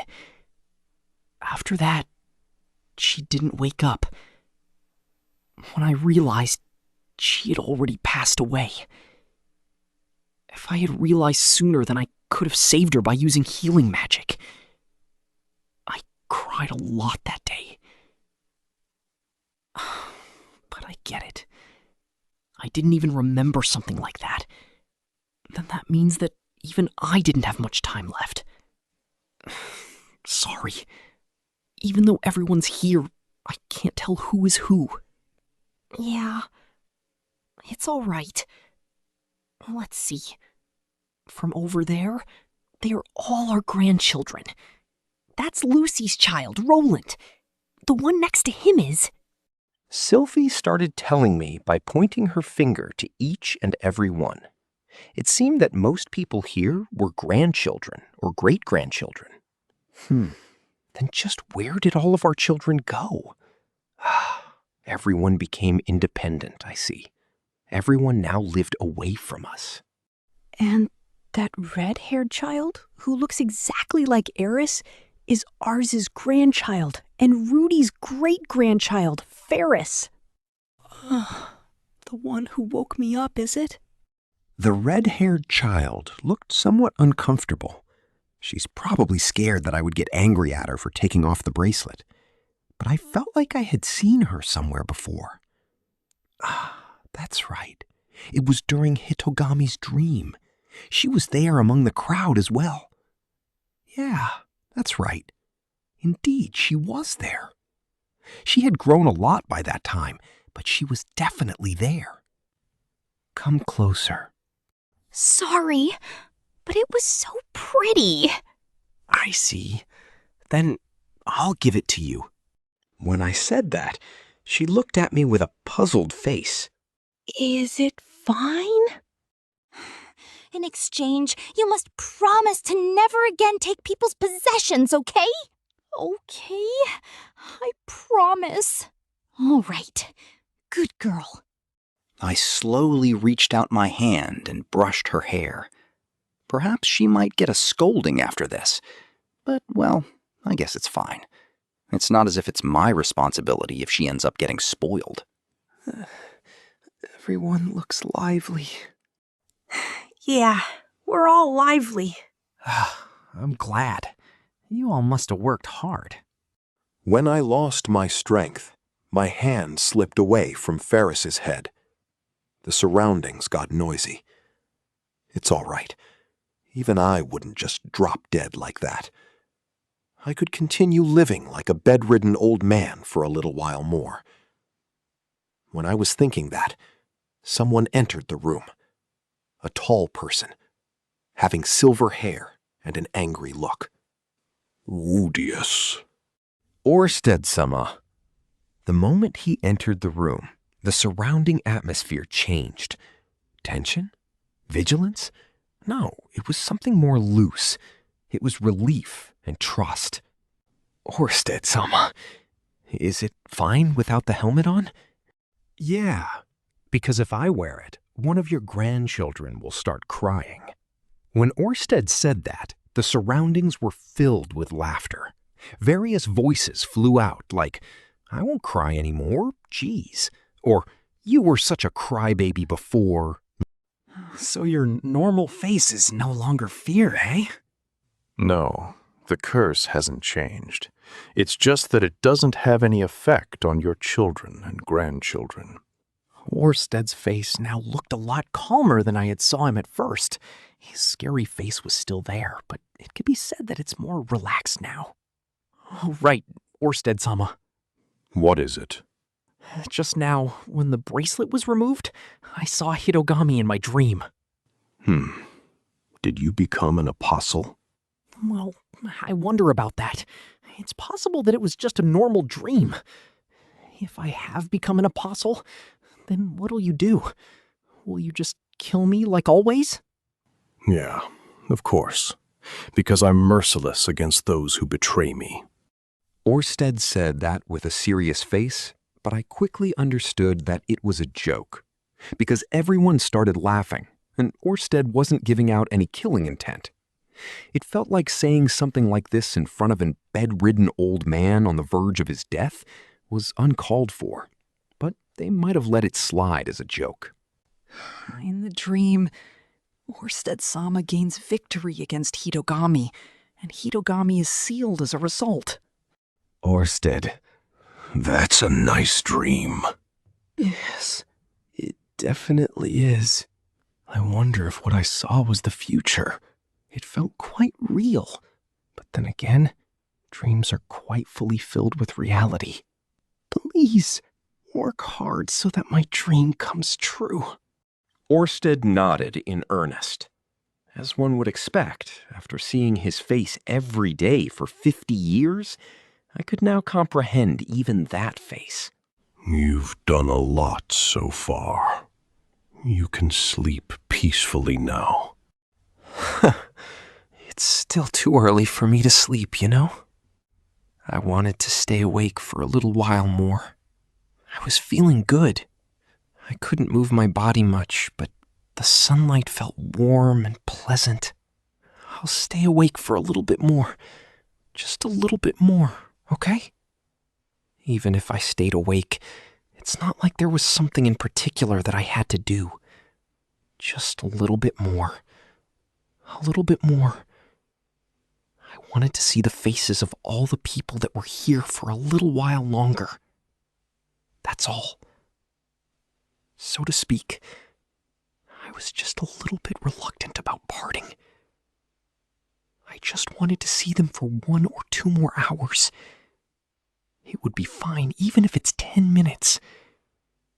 It's not like I had something to say to them. I had no lingering affections, nor any regrets. If I just stayed here for a little bit more, I'll be satisfied. That's it. Just a little bit more. While thinking that, my eyelids started falling. They fell ever so gradually. In the end, I saw the child's face that looked like Eris. Then I saw Sylphie's and Roxy's face. Finally, my eyelids shut. Without change, my consciousness disappeared. Volume 24, Chapter 2, 34 Years Old, Part 1. I woke up. I felt like I had seen a strange dream. It was a very peaceful dream. Sylphie and Roxy were there. Eris wasn't there, but a child who looked like Eris was there. It was a really comfy dream. I clearly remember everything. The dream of my death. It was somehow clear to me that after I closed my eyes, I would never wake up. But it didn't feel bad. When I looked around, I saw a girl with a startled expression holding my hand. A girl with blue hair. A braided pigtail was behind her head, which collected all her hair. Her right hand was holding my hand, and in her left hand she was holding the bracelet. Her expression looked as if she was a frog being glared at by a snake. Sorry, she suddenly apologized. If you do something bad, you must apologize. I wonder if this was the result of education. Do you want this? No. I told One-chan that a really amazing crest was hidden beneath Father's bracelet. Oh, of course there was no hidden crest or something like that, because I wasn't the chosen one. But on closer inspection, I could see something to the side of the girl that held that bracelet. On top of the side table, I could see a pen. Something like that wasn't here before I went to sleep. Were you trying to draw it? Sorry. That's some amazing ability of trying to make your lies come true. Should I praise her or scold her? No, I should scold her here. Yep. As a father to my daughter, it was my duty to educate her. Yep. Laura, lying is bad. Go and apologize to your One-chan. Okay. When I lightly hit her on the head, Laura left the room with a dejected face. When she left the room, I could see a huge white fur ball. Looks like Leo was keeping watch outside the room. As I put my bracelet back on, my eyes were suddenly caught by the pen. I drew the Migard race's crest on my arm by myself and got out of the bed. My head hurts. Drank a bit too much. I was getting an awful headache due to the effects of yesterday's party. Part 2. About 10 years had passed after the Battle of Bihirial Kingdom. I will be turning 34 this year. These 10 years were really peaceful. Within these 10 years, there was no interference by Hitogami. He really came to a complete halt. The years simply passed by without even hearing the "hi" from Hitogami's name. Of course, I hadn't loosened my vigilance. While being cautious for any attack that may come from any direction, I continued to prepare for Laplace's return just like before. Still, because Hitogami wasn't meddling this time, things were progressing pretty smoothly. We were able to call out to all the countries within 5 years after the battle. There were places that were no good, but most of the countries had accepted our request. Therefore, I was putting my effort into researching and coaching chantless magic in the Asura Kingdom and Magic University. Adding to that, we were coaching the military authorities of various countries about the countermeasures that should be taken against the tactics that Laplace would take. And we were concealing the name Rudeus while making the name Silent Seven Star famous. It was unclear to me whether the hypothesis Nanahoshi was talking about was correct or not. However, if a friend from the previous world does end up coming here, then I wish that something be done so that he can find me. After accepting this wish of hers, we were now spreading her name around the world. There were some bad rumors floating around as well, but I guess it couldn't be helped. The first priority was to increase her popularity, and if it was someone from the previous world, then the meaning or the convenience that I was using her name to do it would surely be understood. These days, we were researching a mana recovery medicine in hopes of increasing Orsted's mana recovery speed.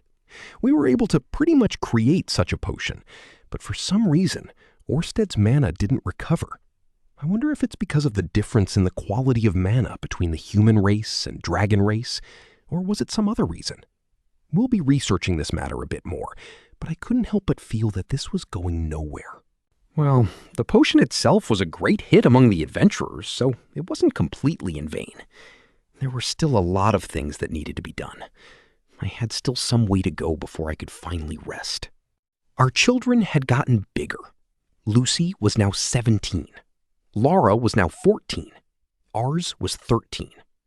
And did Sig become 11 this year? Every one of them were quickly growing up. After that, our family grew with 2 more children. Roxy's child, Lily Greyrat. Eris's child, Christina Greyrat. Both of them were girls. 6 siblings. It's a large family, but the female-to-male ratio was higher in my family. Perhaps the Greyrat lineage is a matrilineal family. When Lucy became 7, she started attending family councils and decided on a broad education plan. That is to say, she enrolled herself in Magic University. After her graduation and celebrating her coming-of-age ceremony, she attended the Asura Kingdom's National University for 3 years. It's my ideology to not force my children into something, but I did think that there was a need to guide them towards their education. It began with Ariel's earnest request to let my child enter the National University of Asura Kingdom. I had a huge debt towards Ariel. I want to make blood ties with your family, so make one of my child your son-in-law. If she said something like that, I'd obviously refuse, but I couldn't say no if she just wanted to enroll my kids. I wanted to pay back my debts little by little. Incidentally, Ariel gave birth after the Battle of Bihirial Kingdom. Her companion might get a hold of too much power, so she didn't marry, and it seemed that she had many concubines. Ariel currently had 5 kids, on top of which the fathers of 4 of them were unknown, Luke said, with a greatly perplexed blue face. A question arises as to just how he knew about one of the fathers. But if I think about it now, perhaps the father in question might turn out to be Luke. It seemed that as part of her next plan, Ariel was planning on marrying my kids with one of those 4 kids. I wouldn't like it if she's doing it for only political reason, but I'd permit it if the kids themselves consented to each other being their companions. Or so were my thoughts. Rudeus Greyrat. The kids were still young, but they would be growing towards adulthood with each passing year. In particular, Lucy had already become a fine adult, capable of judging things herself. Though I say that, it's not like she simply grew older without maturing as an adult. Honestly, even I didn't understand about change. The moment one thinks that something bad has been fixed, a different bad thing might pop out, and the one that had been already fixed would start deteriorating again. It's a feeling where you keep aging while thinking the same thing over and over. Solemn reflection. Only my face could be seen to be getting older as the years went by. These days, my face had gotten some smile lines. Sylphie said, "That part of you is good as well." But Sylphie looks quite young for her age, so I felt a little guilty.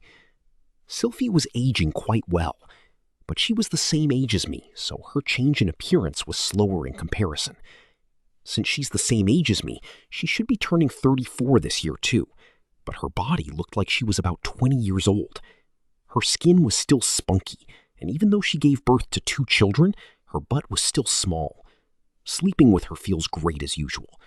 It's just that her personality had already completely become like a mother, and so her scoldings had increased a lot. Roxy didn't change.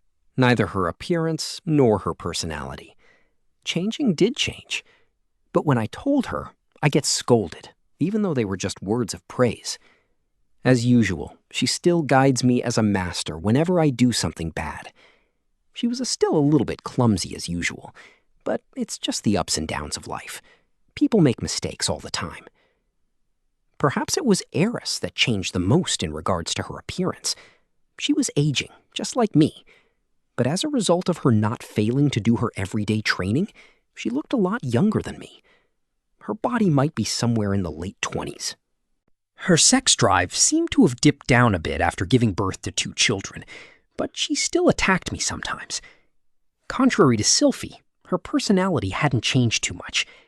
However, she started teaching the children swordplay, so it felt like her ferociousness had dropped down a bit. She had become patient. Although she would still hit me if I touched her butt or breasts without permission, that's expected of her. Lilia and Zenith had obviously aged. Both of them were still lively, but because of Lilia's foot condition, which she had from the start, she was getting symptoms of lower back pains and stiff shoulders. Although it was cured by healing magic, it came back after about 1 year. Her complete recovery looked quite difficult. The other guys were aging quite well.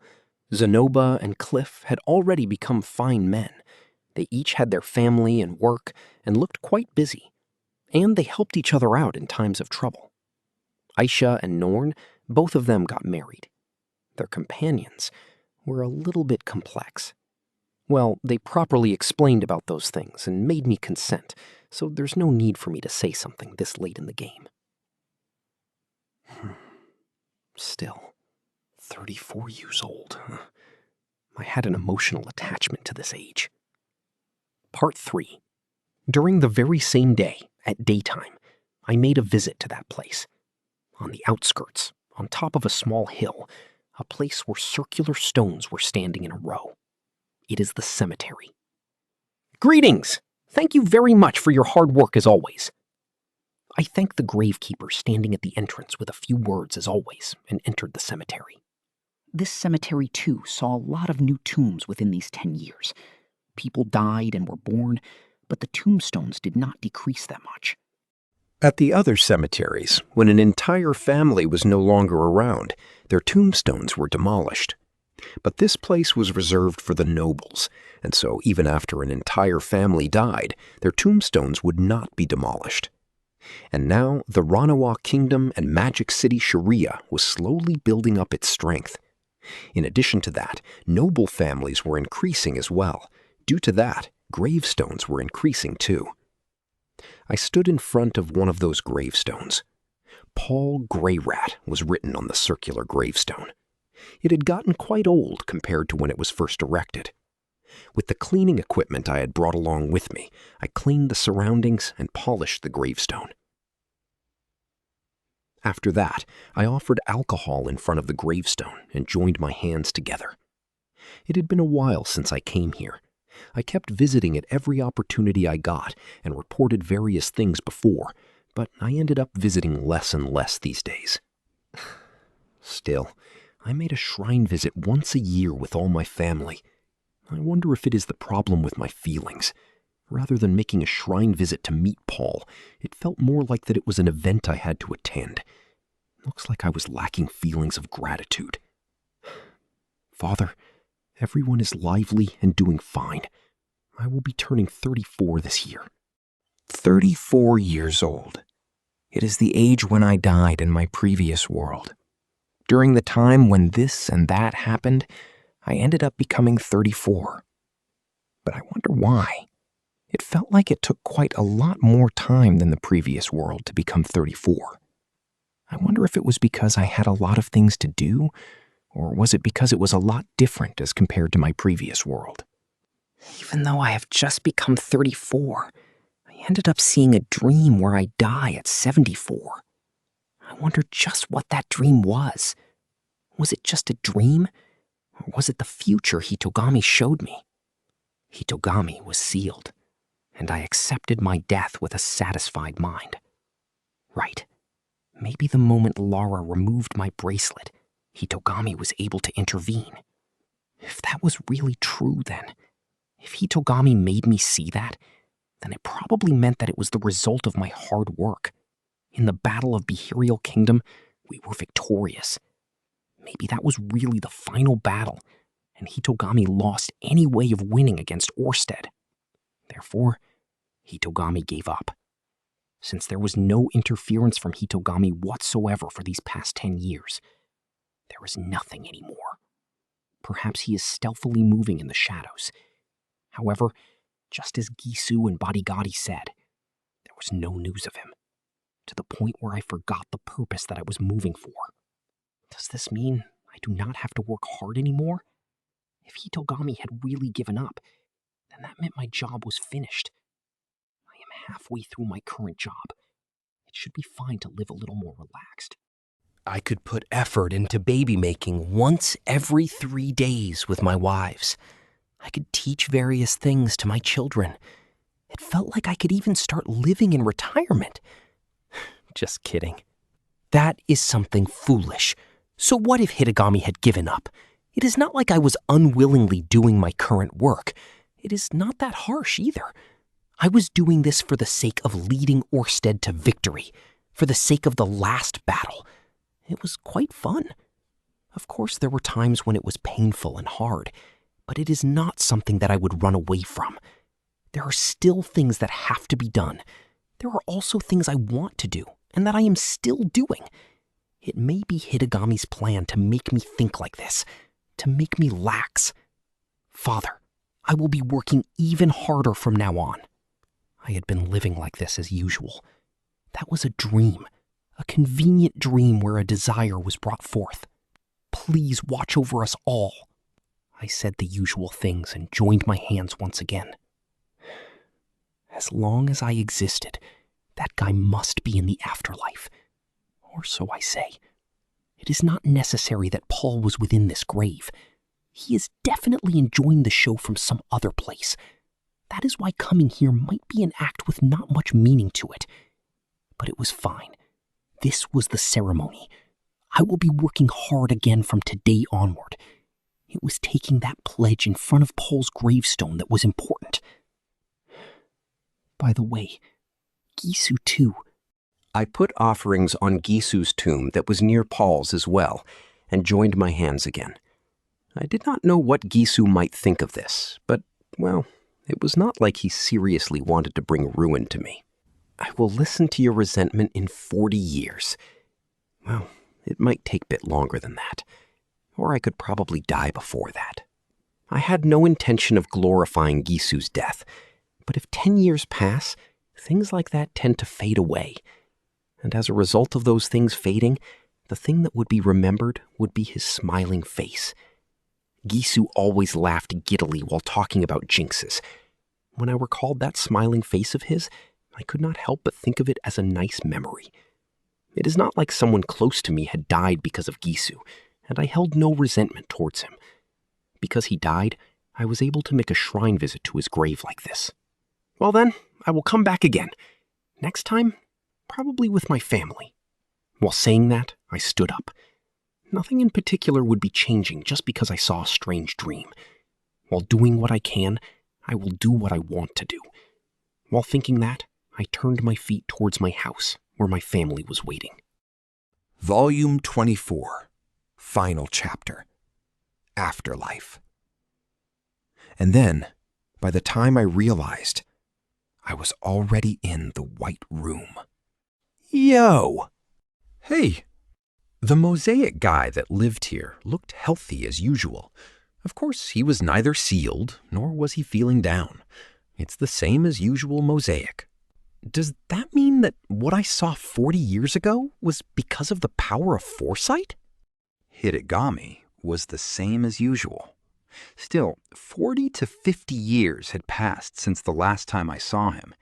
Therefore, my memory of his usual was already distant. The only thing I did remember was his impudent attitude the first time I met him. I thought that if I showed you that, then you would become a little lax. Well, it missed the target by quite a bit. Not really. I was just trying something. A dream like that wasn't going to stop me from doing what I had been doing until now. I wasn't that weak-willed. Well, if it didn't turn out like that dream, the possibility that I would stop wasn't completely non-existent.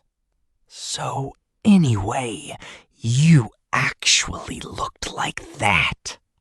When told that, I looked at my own figure. Before I knew it, my figure had changed. The body with the blubber of mass was no longer there. My body had changed into the one that I had become familiar with in this world. It was the body of Rudeus Greyrat. I couldn't see my own face, so I couldn't tell exactly, but I felt that I wasn't that old right now. Hitogami. You didn't know? Yeah, 'cause my eyes can only see the soul directly. I knew that your body and your soul were different, but this is my first time seeing your actual form. Well, that's a first. But now that I think very carefully, I don't know how Hitogami looks either. We're in the same boat. But why? Why did my body decide to take this shape now of all times? I assume there's no explanation for it. At any rate, with this, it's over for you. Yeah. I died at the age of 74. I remember that my final moments were comfy. I think that it was a happy ending for me, surrounded by my children and grandchildren in my final moments. At the very least, there was a world of difference compared to my previous final moments. As compared to that lonely, powerless, miserable one, which would make you want to cry. Now that you're gone, I can move more freely. I see. As long as you lived, anything I did resulted in failure. That's why I've thought of something. Just like you, I was increasing my supporters little by little. So you still haven't given up, huh? When I said that, Hitogami's attitude changed. He seemed angry. Isn't that obvious? Would you give up knowing that your future is like that? Forever alone, not being able to do anything, not being able to see anything? On top of that, I have to live like that for 10,000 or 100,000 years, or even more. Even though I know that I won't be able to bear it, why would I give up? Well, I guess if it was that grand, then I couldn't even imagine it. But I could understand a little bit. What would happen to him if he didn't do anything? Just what kind of future awaited him? If he knew that he would regret it, then he couldn't just pass up his time without doing anything. Well, I would probably not give up. What's with that carefree face of yours? Do you think you've won? Do you have a plan? Yeah, I now know about Orsted's 200 years time loop.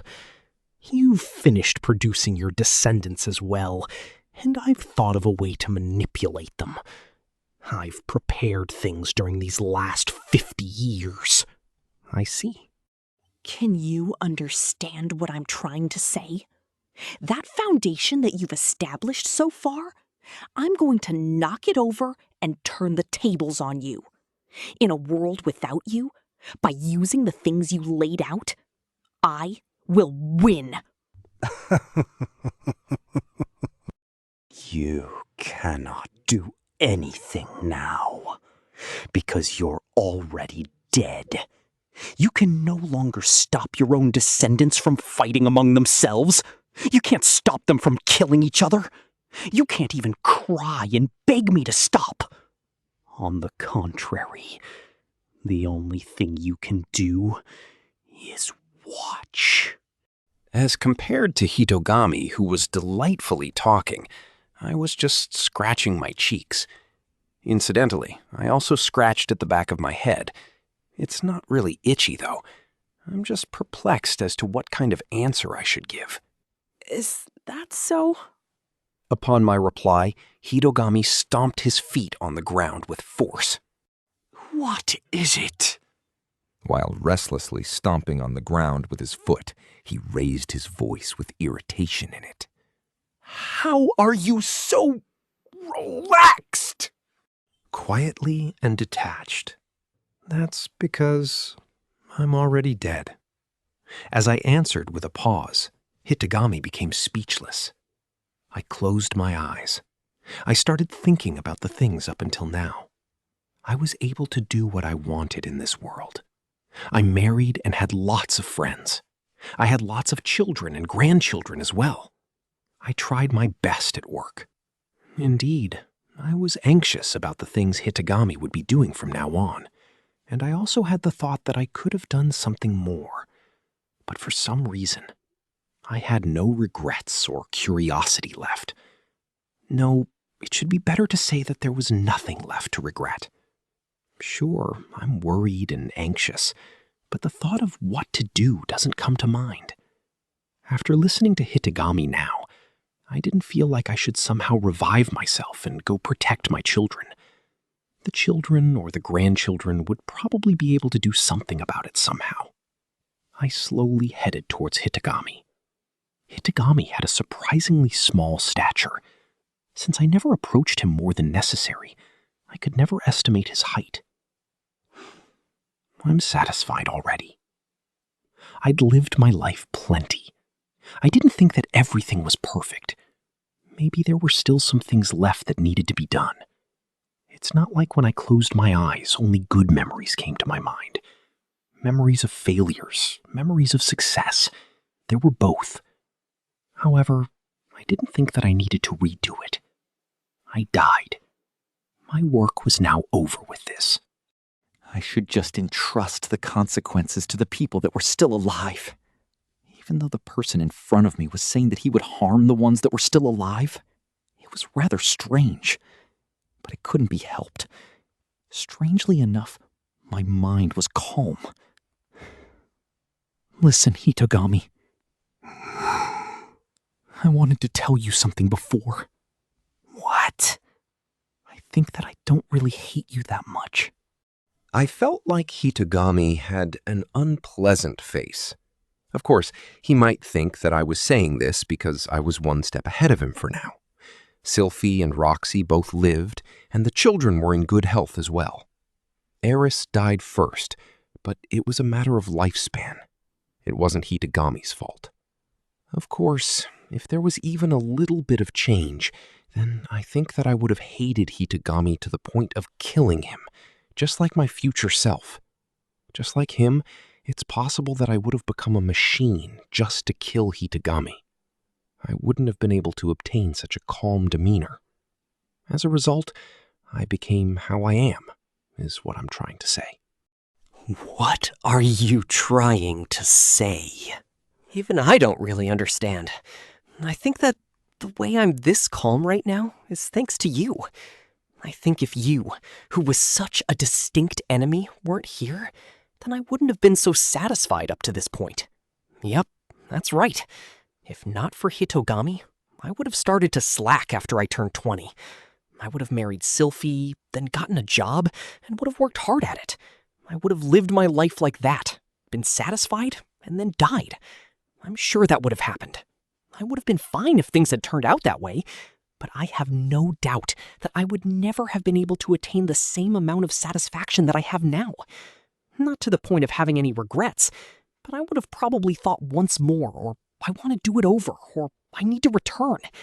It was only because there was a distinct enemy, a distinct objective, that I was able to give my best until my death. As a result, I was now this way.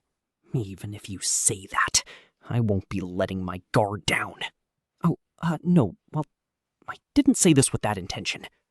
I wonder why. It's not like Hitogami has a nice side to him. Even though I said that I didn't hate him, it didn't mean that I liked him either. Of course, I didn't want to give him my thanks. That's why, on that note, the conversation came to a stop. An uncomfortable atmosphere grew between us. Within that moment, my mind was suddenly hit by a thought. I wonder why I came to this world. In the end, during my entire life, I never found out the truth behind the teleport incident. There was Nanahoshi's weird hypothesis, and something may happen from this point forward. But if there ever comes a reincarnated guy similar to me, then please give him my regards. Like hell I will. Thought so. I was bluntly refused. Well, it wouldn't be strange if Hitogami was holding a grudge towards me. Anyway, what's going to happen to me now? I do think that I've died. Well, let's see. While irritated, Hitogami looked at me. Ordinarily, the soul reduces itself into mana, then gets mixed with someone else's mana, or recomposes itself into something else.